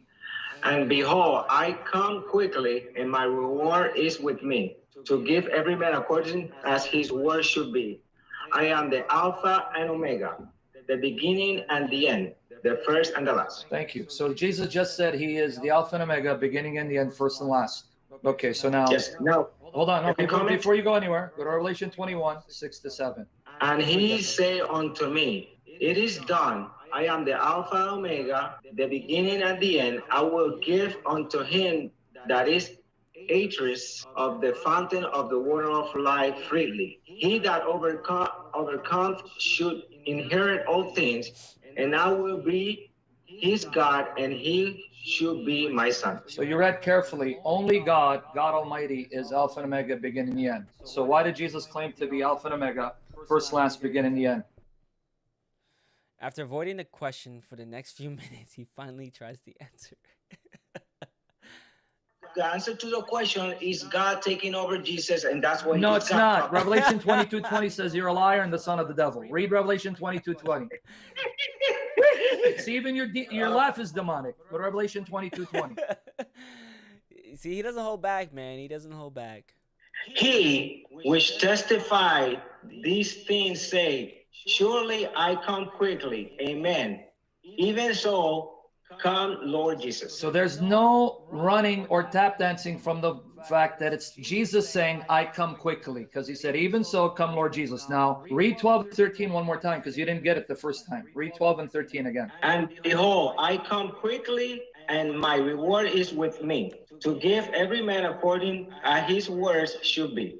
I am the Alpha and Omega, the beginning and the end, the first and the last. Now let's see if you're going to be honest and not expose yourself as a tool of the devil. Jesus is the one who's saying, I'm coming quickly with my reward to repay everyone according to his deed. And that's confirmed in verse 20 and what you read in John 5:22 and Matthew 16:27. That means Jesus is speaking 13, and Jesus says that he is Alpha and Omega, first, last, beginning, the end. Explain to me how he can be that if he's not God Almighty. Don't do the tap dance. Because once again, do you remember when when Moses saw the fire, and he says the angel of God, and as soon as that fire start talking, he say, "I am God." Yeah, because the angel is God. Yeah, he is. Orlando. Yeah, he is. Yeah, he is. The angel is God. The angel is God. See how they also know the Bible, and they always look. This is what I don't like about when they do this. They only pick and choose. But when you try to do that, that's when like, oh, you can't do that. No, you can't use it like that. But you're doing the same thing. You're doing the same thing. And that the angel of the Lord that came down. Look, the reason that he is God, he's saying where you're standing, you had to take your sandals off. Where you're standing, it is God. It is so he himself is saying that he is God. So yeah, I mean, he's gonna say it right now. So it's really cool. The angel is God. That's Jesus. Yeah. God is able to take over any being that he wants. No, Orlando, you're not hearing. Let's try this again. I know you're deaf because you need God to set you free. That angel is God because that's Jesus appearing to Moses, and he is God. It's not God taking over him. So let's try this the third time. Revelation 22. Did you say that Jesus Christ is an angel? Yeah, because angel means messenger. Do you know what the Hebrew word for angel is? What's the Hebrew word for angel? Yes, it's messenger. Okay. For 1 second. So Jesus is the messenger of the Father, and yet he is God, one with the Father. Stop the tap dance. I just showed you in Revelation 22. When Mary was pregnant, the angel came to her and said that. And came Orlando, to can I ask you something? Are you qualified? Okay. Orlando, listen to me. Are you qualified to talk about the Bible, or are you just ignoramus? Because I didn't say every angel of the Lord is God. Why are you lying? Because a sign that you are of the devil is when you lie and you pervert the Bible. You're a Bible pervert. Shame on you, you son of the devil. If you're not a son of the devil, don't twist words. That very angel that came to Mary never claimed to be God, never said he's God. He's identified as Gabriel. That angel in Exodus 3 is different. He claims to be God because he is God. Stop the tap dance. Now we went to another subject. I'm not going to let you run like your father, the devil, does. Go back to Revelation 22. Explain to me. Here, let me repeat it again. You didn't get it the first 5 times. How does Jesus say he's Alpha and Omega, first, last, beginning, and I'm still waiting for the answer. Okay, and the answer is here. The answer is here. Revelation 1:1. The revelation of Jesus Christ, which God gave unto him. I'm about to hang up on your face after I answer this question. Hold on. Let me answer that question, my friend. You see, if you read that first verse, it's basically. Let me try. Okay, hold on. Now read Revelation 1:11. Read Revelation 1:11. So you love pick and choosing, man. So that's what they like doing all the time. Now, this is another one that I actually like too. This one's called... Now, I want you to explain to me how God can die. He's called Red Pen Logic. He's one of my favorite too. Another content that I actually love. Sometimes I don't because... not that I don't like. Sometimes I don't watch it sometimes because I like watching other things, I'm not gonna lie. And sometimes I have other stuff in my mind. So, yeah. But, no, he's a good one too. God can't die. And I like his content because he goes really... gets to the point. He's short and gets to the point. And he has his own his own theme too. I actually discovered him in 2021, I believe, in 2021 or 2022. It was around there. I don't know. It was somewhere around there. Anyway, all right. Excellent. Did Jesus die? Jesus died, but he... Was Jesus God? Yes, Jesus is God. So God can die according to you? God can't die. Explain. What you're trying to do, you're trying to make me... It's a logical fallacy. No, it's not. Explain. Jesus has 2 natures. Okay, what died then? The human nature, the divinity is still there. So if the human nature died, his human body died, where is your divine sacrifice? I wish I could talk more. You're speechless, clearly. I'm not speechless. If his human nature died, and the human nature is not part of the triune God, then where is your divine sacrifice? The human nature is part of it. Listen, I gotta go. He's baffled. I'm not baffled. The Muslim in this video clearly thinks that this is a gotcha moment. In fact, the video is titled Trinity Debunked in 30 Seconds. Wow, that's a pretty big claim. So let's pull out the red pen, see if it works. It's not surprising why this argument is so appealing. After all, it seems to show that Christians affirm 2 contradictory ideas. On the one hand, if you say that Jesus is God, then you must also believe that God can die because Jesus died. On the other hand, if you say that God can't die, then Jesus can't be God because Jesus died. So what's wrong with the argument? This reasoning relies on an equivocation of the word die. An equivocation, for all you logic nerds out there, is the fallacy of using a word in two different senses in an argument. In this case, the word die is being used in two different senses. Webster's dictionary defines die as pass from physical life, but it also defines die as pass out of existence. If this Muslim asked me, can God die? I would reply, it depends on what you mean by die, and it depends on what you mean by God. You see, when terms are not clearly defined, people end up talking in circles. This video is case in point. So can God die? Well, God can't cease to exist. In that sense, God cannot die. Well, what about the other sense? Can God die physically? Well, a non-physical God cannot die physically. Since Christians believe God the Father and God the Spirit are not physical, they cannot die in that sense either. However, Christians hold that God the Son took on flesh and dwelt among us, as John says. The one divine person of Jesus has two distinct natures, a fully human nature and a fully divine nature. This is called the hypostatic union, and it's because of the hypostatic union that everything experienced in the two natures of Christ must be said to be experienced by the one divine person. So the one divine person of Christ, for example, learned to walk and talk since he's the subject of everything experienced through his two natures. Okay, so can God die? Well, if we're talking about God the Son incarnate, and we're talking about physical death not ceasing to exist, then yes, in that sense, God can and did die. So yeah, guys, check him out. He's really good. I do like his content a lot. But yeah, so definitely something to wrap your head around. I mean, I gotta lie, sometimes if I don't have good arguments and stuff, I really just look for other content creators who are really good at doing it. Now, there's something that I also love. I mean, I like debates, but not all the time, because you know, debates are just debates. You don't really win any maybe you do win some like people coming over, but I don't know. I tried debating a couple of times in the streets, and it's not easy. It's pretty hard because sometimes you don't know what they're going to tell you, and yeah, man, you get scared. I get really scared. I get really scared, man. But I still do it though. I still try. I actually want to go back out again. I never really showed you my video. I don't know if I will though. Nah, I won't. I don't know if I will do that, but I have gone outside a couple of times. I have done that. So I don't know if I would though. I don't know. Maybe not. So, but yeah. So, all right. Let's keep looking around. Let's see what else I can bring up, because I don't want to end the stream. Trust me, man. I got nothing else to do. I want to stay up. I'm gonna stay up all night, man. I might stay up until morning. I don't know. I don't know. We will find anything, man. At this point, anything to comment, anything to do a video. I don't know. But yeah. So let me see. I have some stuff. I mean, we can go back to Instagram and see what else we can look at, kind of funny memes and stuff. But the thing is, look, if I show memes, that's another problem, because my memes are pretty dark. They are, be honest, they're pretty dark, and I don't like showing my stuff, so I don't know if I want to do that. I'm not gonna lie, like Christian memes are pretty whack. I'll be honest, they're pretty whack. So everything else is good. Just I don't know, memes are pretty.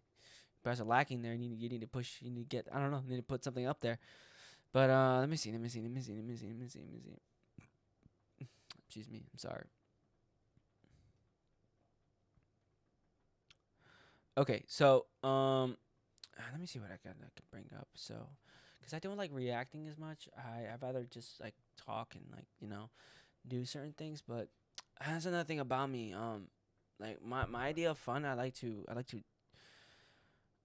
to make things, I guess. So I don't know if that makes sense. I like to make things like for videos and stuff like that. So I mean, why not? I'll show you a little bit of what I do.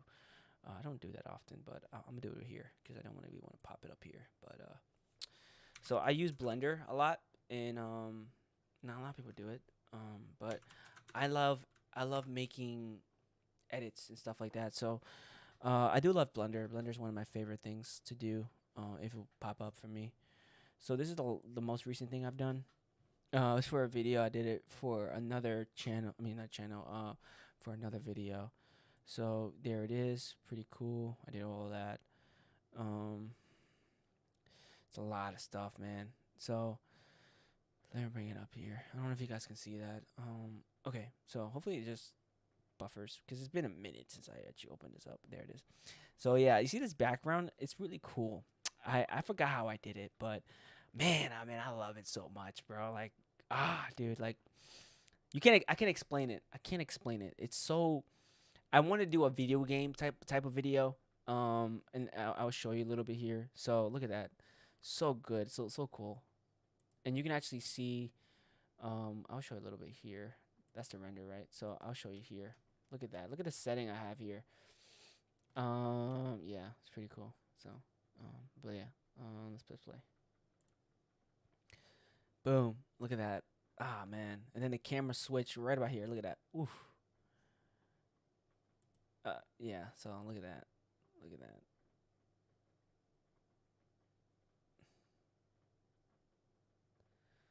And then they go there.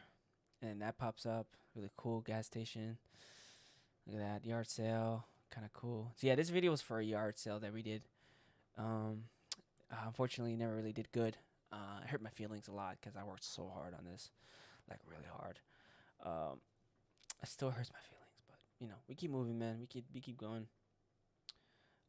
It's not that one, I think. I think it's this one. Because it doesn't show the whole thing. No, it's not. It's not this one. But yeah, look at this one. I was doing like these cutscenes for like transitions. Every time we do a video, we transition. So this is the transition. Where is it? It's weird. It doesn't pop up. Let me go to animation. Animation. There we go.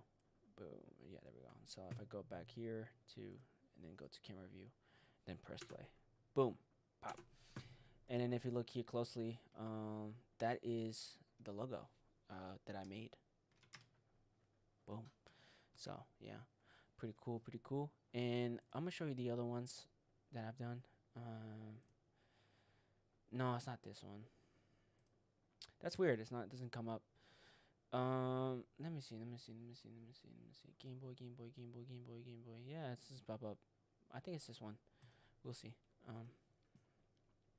I did want to show you though what I was able to make. Oh yeah. Here it is. This is it. Man, I tell you, bro, this was hard to make. Oh my gosh, you have no idea.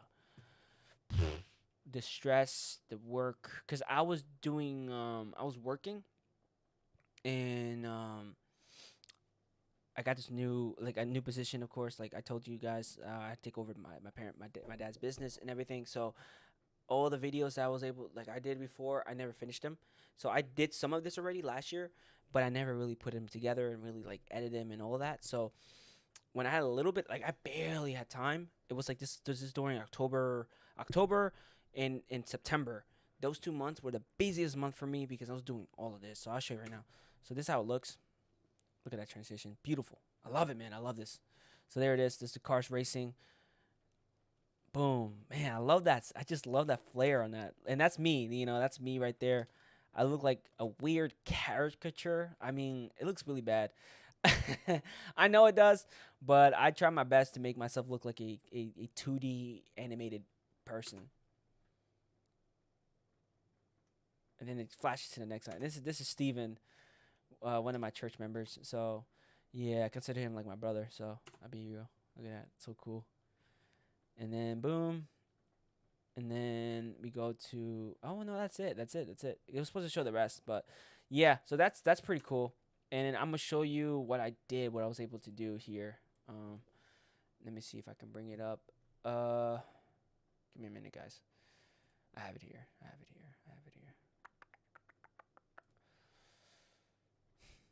Yeah, I love making things, man. I really do. I really enjoy making things. And hopefully I get to do more stuff in this channel too. I really want to do like cool things here too. I really do. So this is one of the animations. I think it'll pop up here. Yeah. So these are one of the cutscenes. Look at that. So yeah. Really, really cool. It took me a long time to make that. But when I finished it, man, I felt so proud of myself. Because it looks like they're racing. Look at that. So cool, man. I made more though. No, where is it? Where is it? Where is it?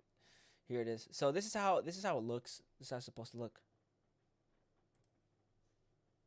I don't know if you can hear it. Yeah. So, by the way, I made the beat. I made the logo. I made all this stuff. I don't know if it's gonna the sound. There's no sound. Yeah, there is no sound. That's so weird. Usually it does have sound.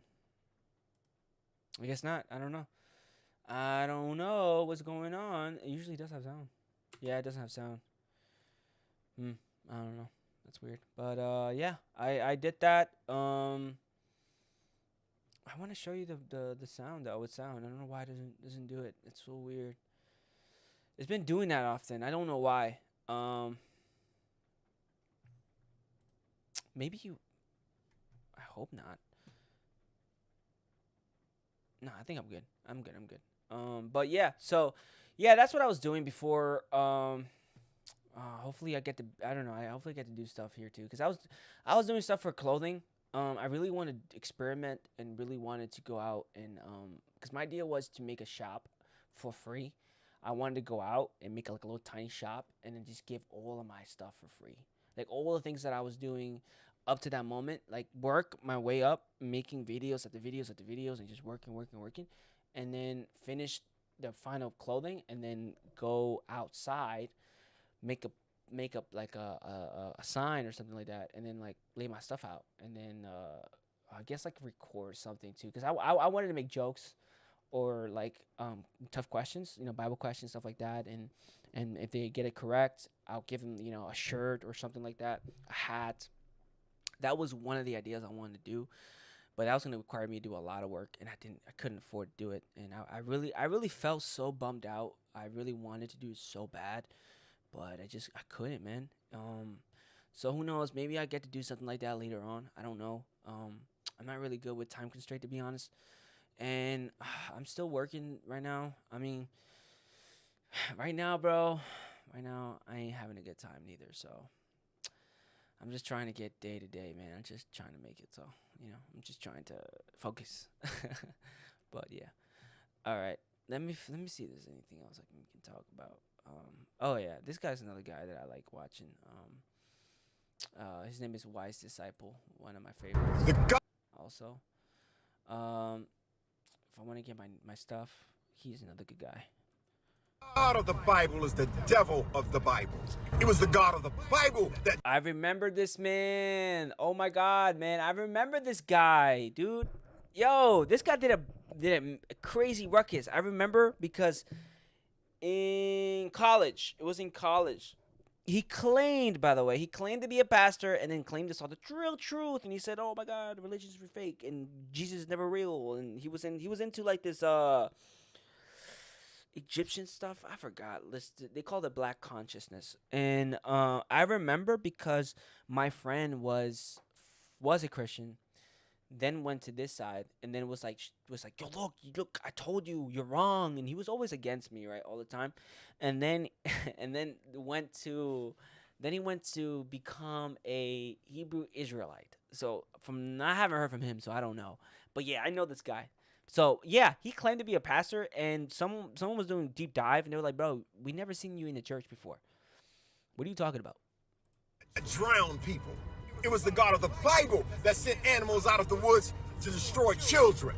I ain't nobody's sheep. I ain't nobody's slave. And I'm not scared of you or your idea. So, if in fact that God was real... Look at him, man. He's yelling, man. Look at that animosity he has. Look at that hate he has on his shoulders. Because someone who has the real truth, quote-unquote real truth, they wouldn't feel that way. You know what I mean? They wouldn't come out and have this so much hate towards someone. Like, they wouldn't do that. That's why I'm like, if you do have peace, you wouldn't do that. You wouldn't be like that, in my opinion. Because honestly, it's just self-projection, in my opinion. Burn me!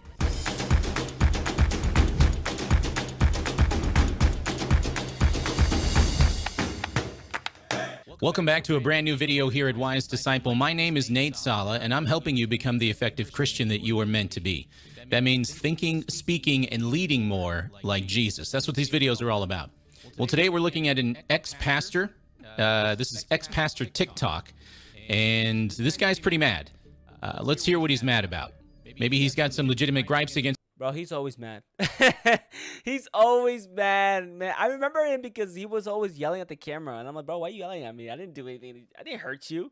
I never came after you. Like, honestly, you coming after me for some reason. What did I do? But I just think it's self-projection, to be honest with you. I really do.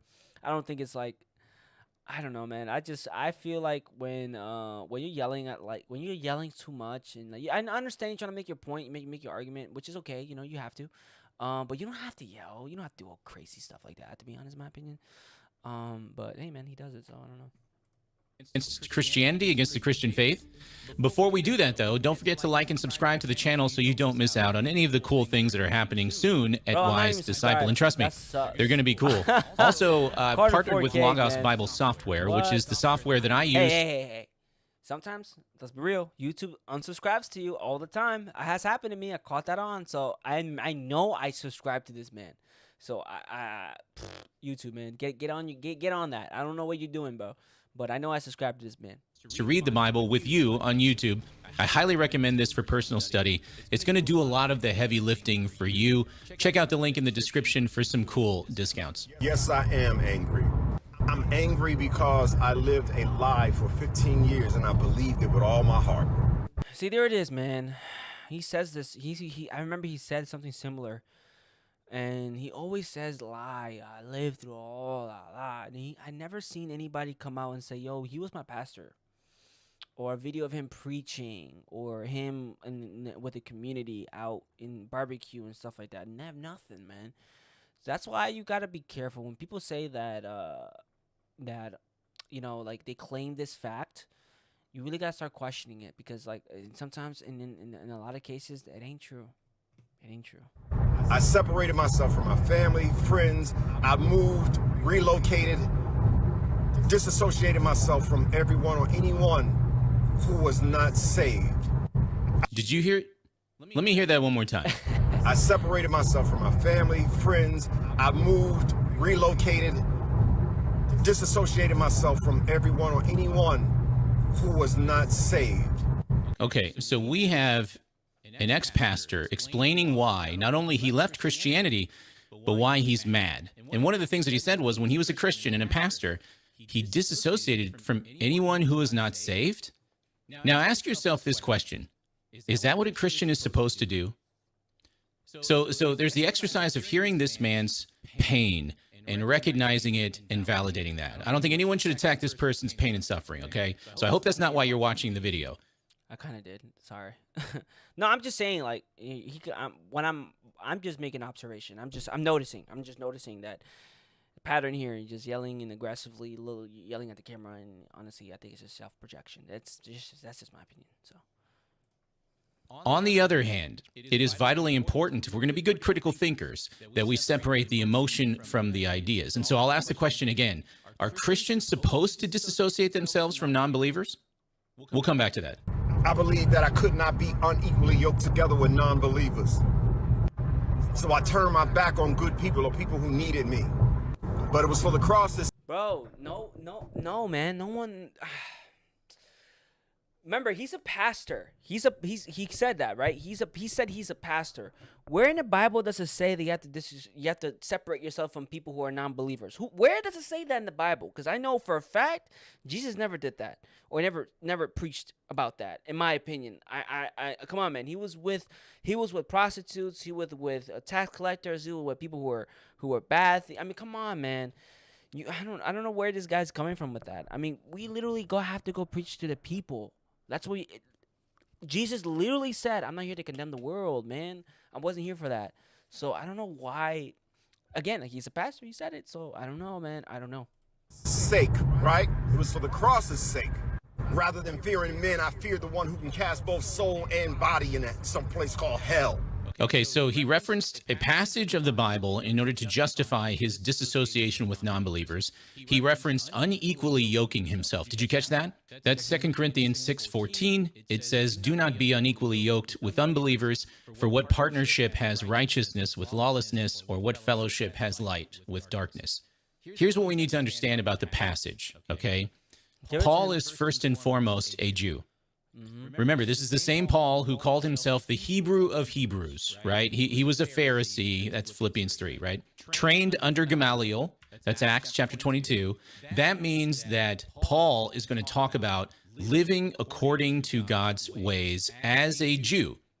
He is considered a completed Jew, which means that he's a Jew who has found his Messiah in Jesus Christ. So the question that we need to ask is, how would a Jew understand Paul's words in 2 Corinthians 6:14?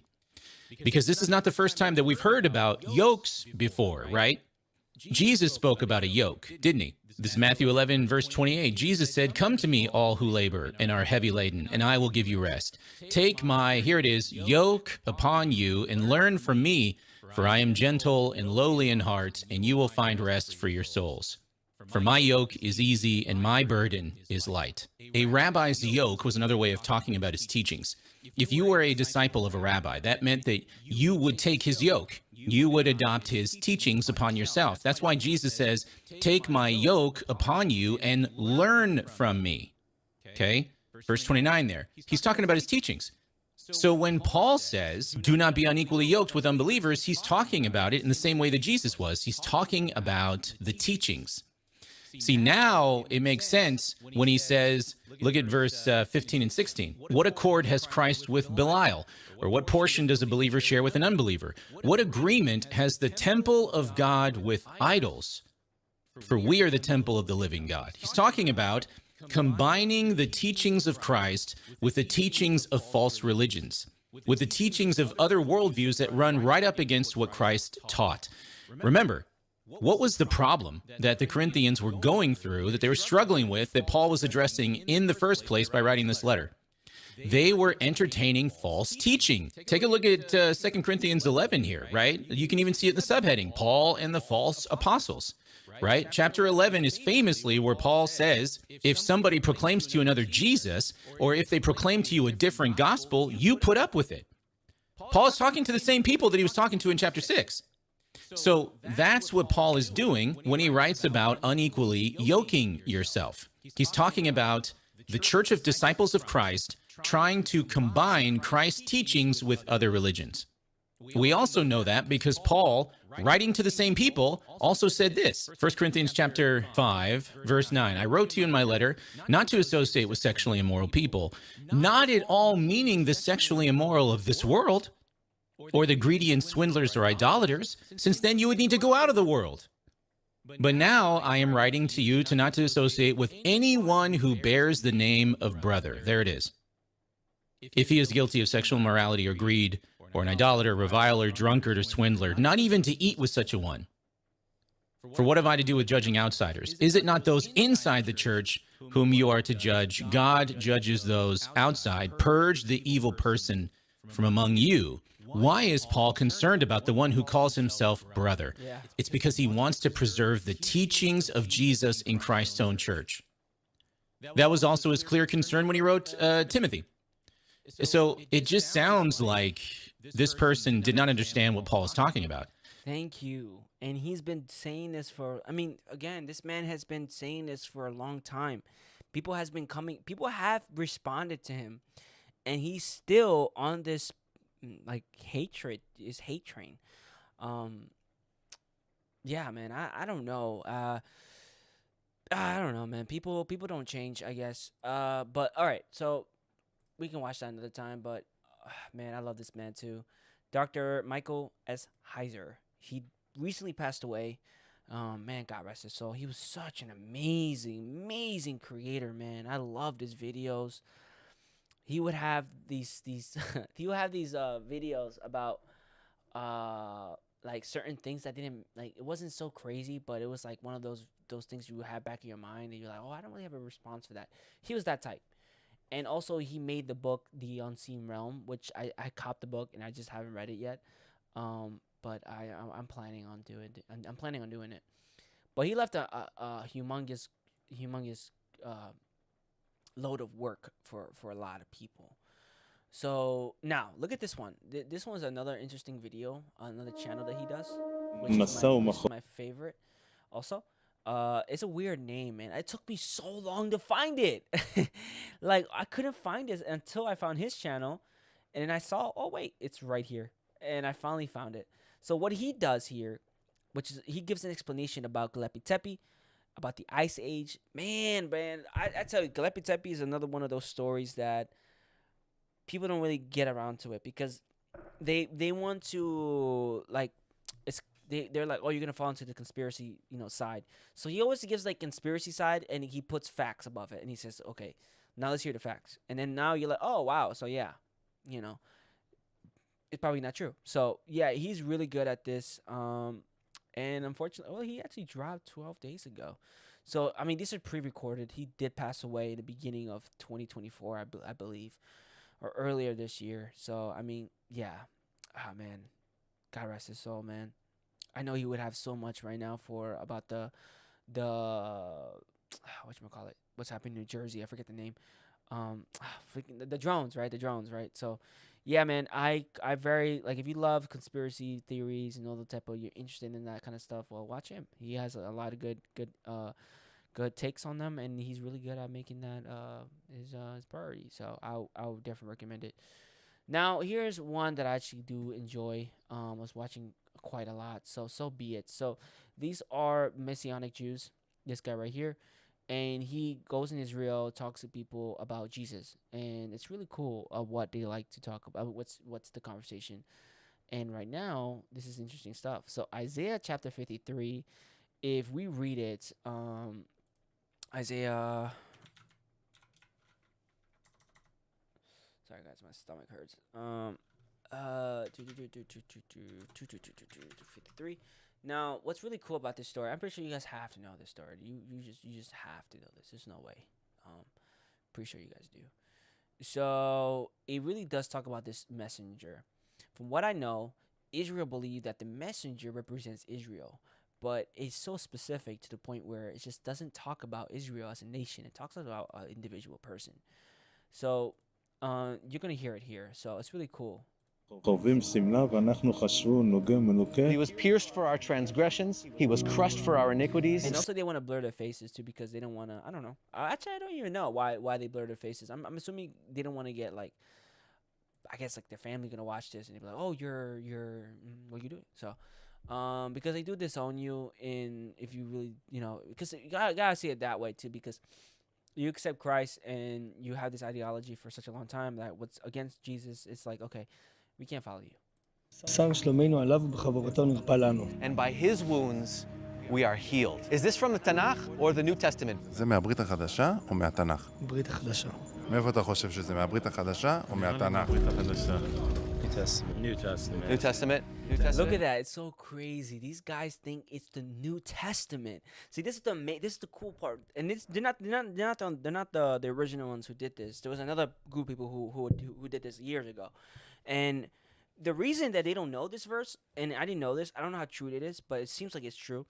It's because they want to read that verse. They would need a rabbi to read it, interpret it for them.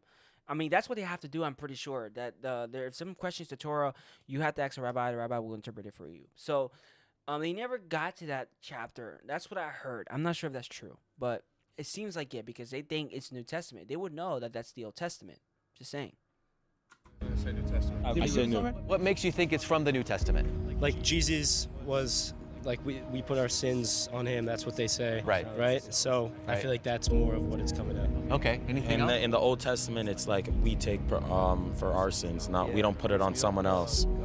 We don't put it on Jesus. We take it for ourselves. That's crazy because that's not true. I don't know where they get that idea that you put it on yourselves. No, you don't. Because you have the tabernacle, you have the sacrifice, you have all of that, and you don't put it on yourselves. You don't do that. So I don't know. I don't know where they get that. למה אתה חושב שזה מהברית החדשה? לא, אני מכיר את התנ"ך, אני לא I know the Torah. I don't know this verse. Look at that. They don't know this verse. Look at that.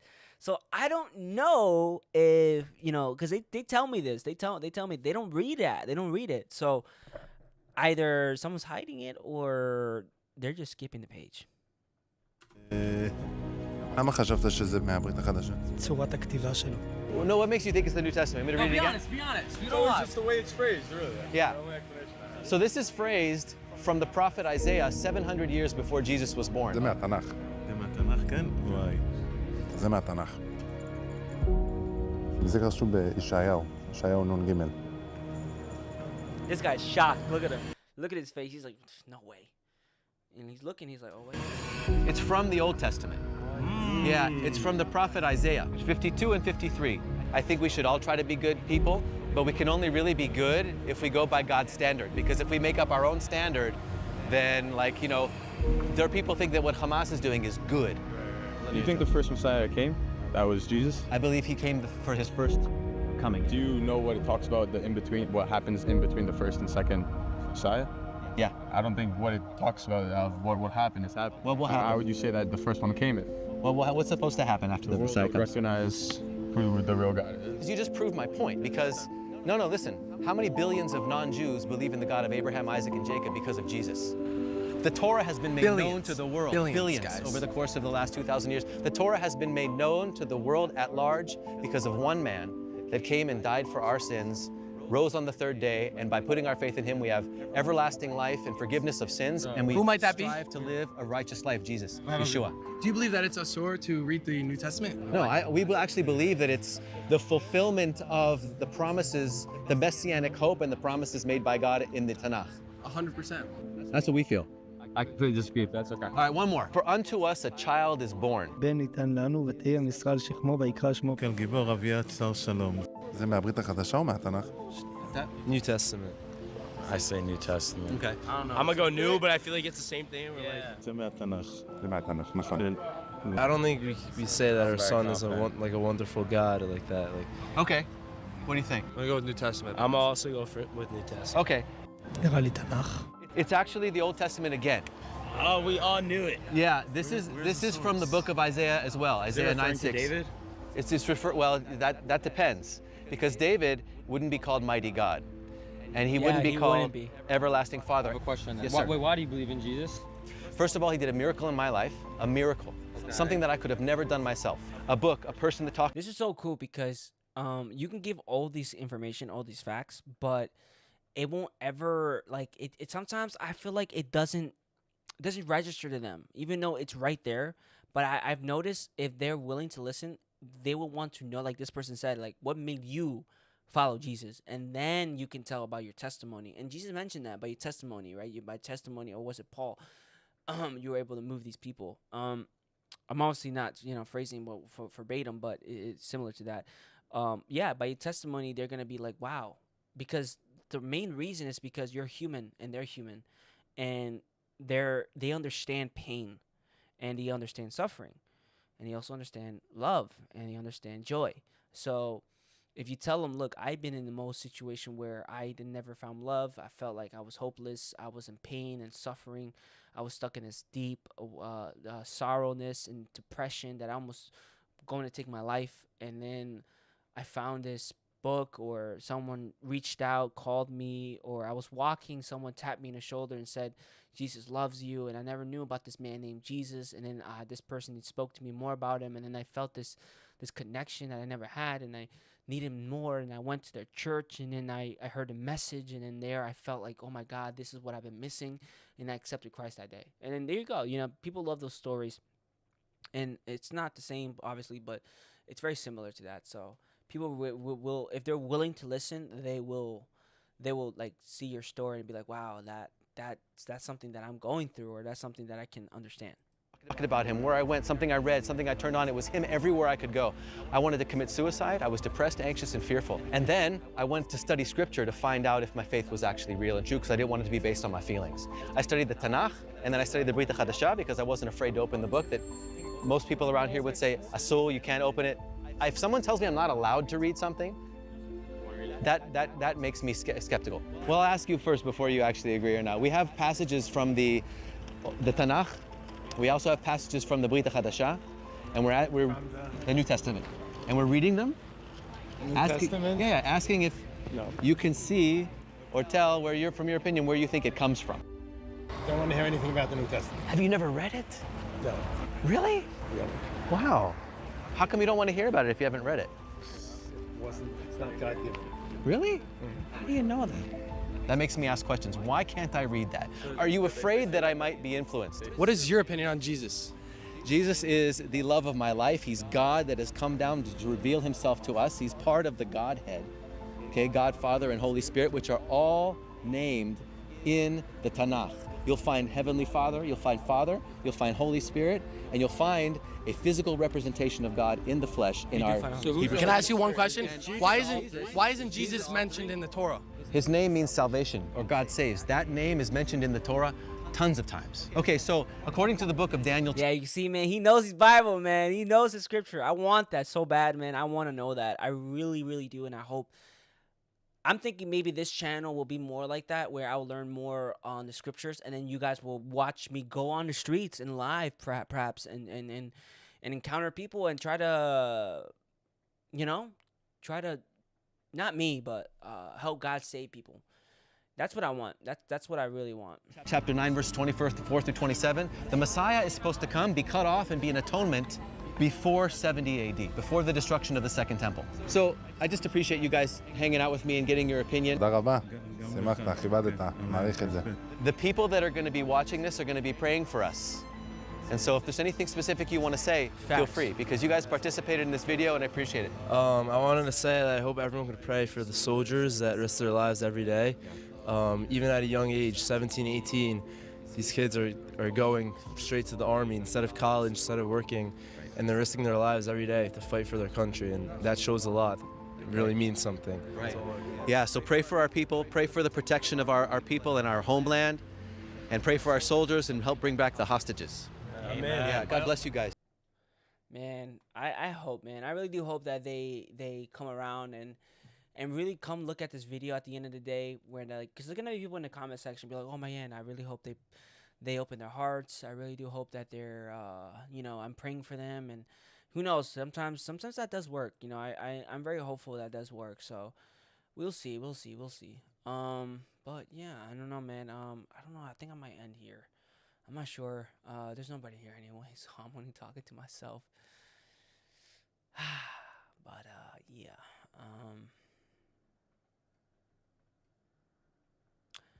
Yeah, guys, I think that's it. If you end up watching my streams later, thank you. And hopefully, if you leave a comment section in the comment section telling me you guys want to see more, let me know, because I will respond. How do you guys feel about scary things? Scary ghost videos, because I like watching stuff like that, but I like watching them to expose them, like the fake ones, right? Because there's fake ones out there, and sometimes, like, I don't know, man. I understand. For me, it's one of my addictions.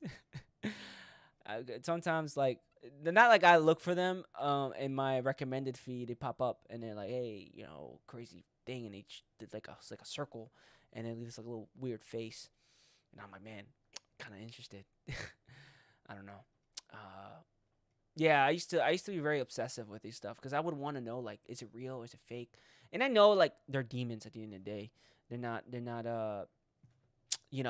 not ghosts and stuff like that. Because the thing I don't like about these type of videos, because there's people who are not looking for them, obviously. I feel like those are more real. But then there's those who are adventurers, ghost adventurers, and they try to go in, they try to look for these things, and they're like, oh, spirit, and they put like this speaker box, whatever, and then they try to communicate with this thing, and they think it's the person that passed away, and that is wrong. Completely wrong. And you're literally communicating with the devil, with demons, and you're just trying to open doors. And I think, because so far I haven't seen any content for like debunking or like giving an outlet to explain why you shouldn't believe that. I don't know. So it's something that I've seen, and I would love to make stuff like that. So anyway, guys, I think that's pretty much it. I think I'm gonna end it here. I'm gonna look for my exit button, I guess. I don't know, where is it? Okay. So yeah, guys. Pray for me. I need a lot of prayer. I'm going through a lot this year. Still am. So pray for my family. Pray for my people, my church, and I honestly, I hope you guys go get help if you guys need that. I hope family goes as well. Nothing but the best for all of you guys, and yeah, so that's all I gotta say. Anyway, guys, thank you so much for being a part of this. And I know there's nobody in here, but I know one day there might just be. So thank you. Bye.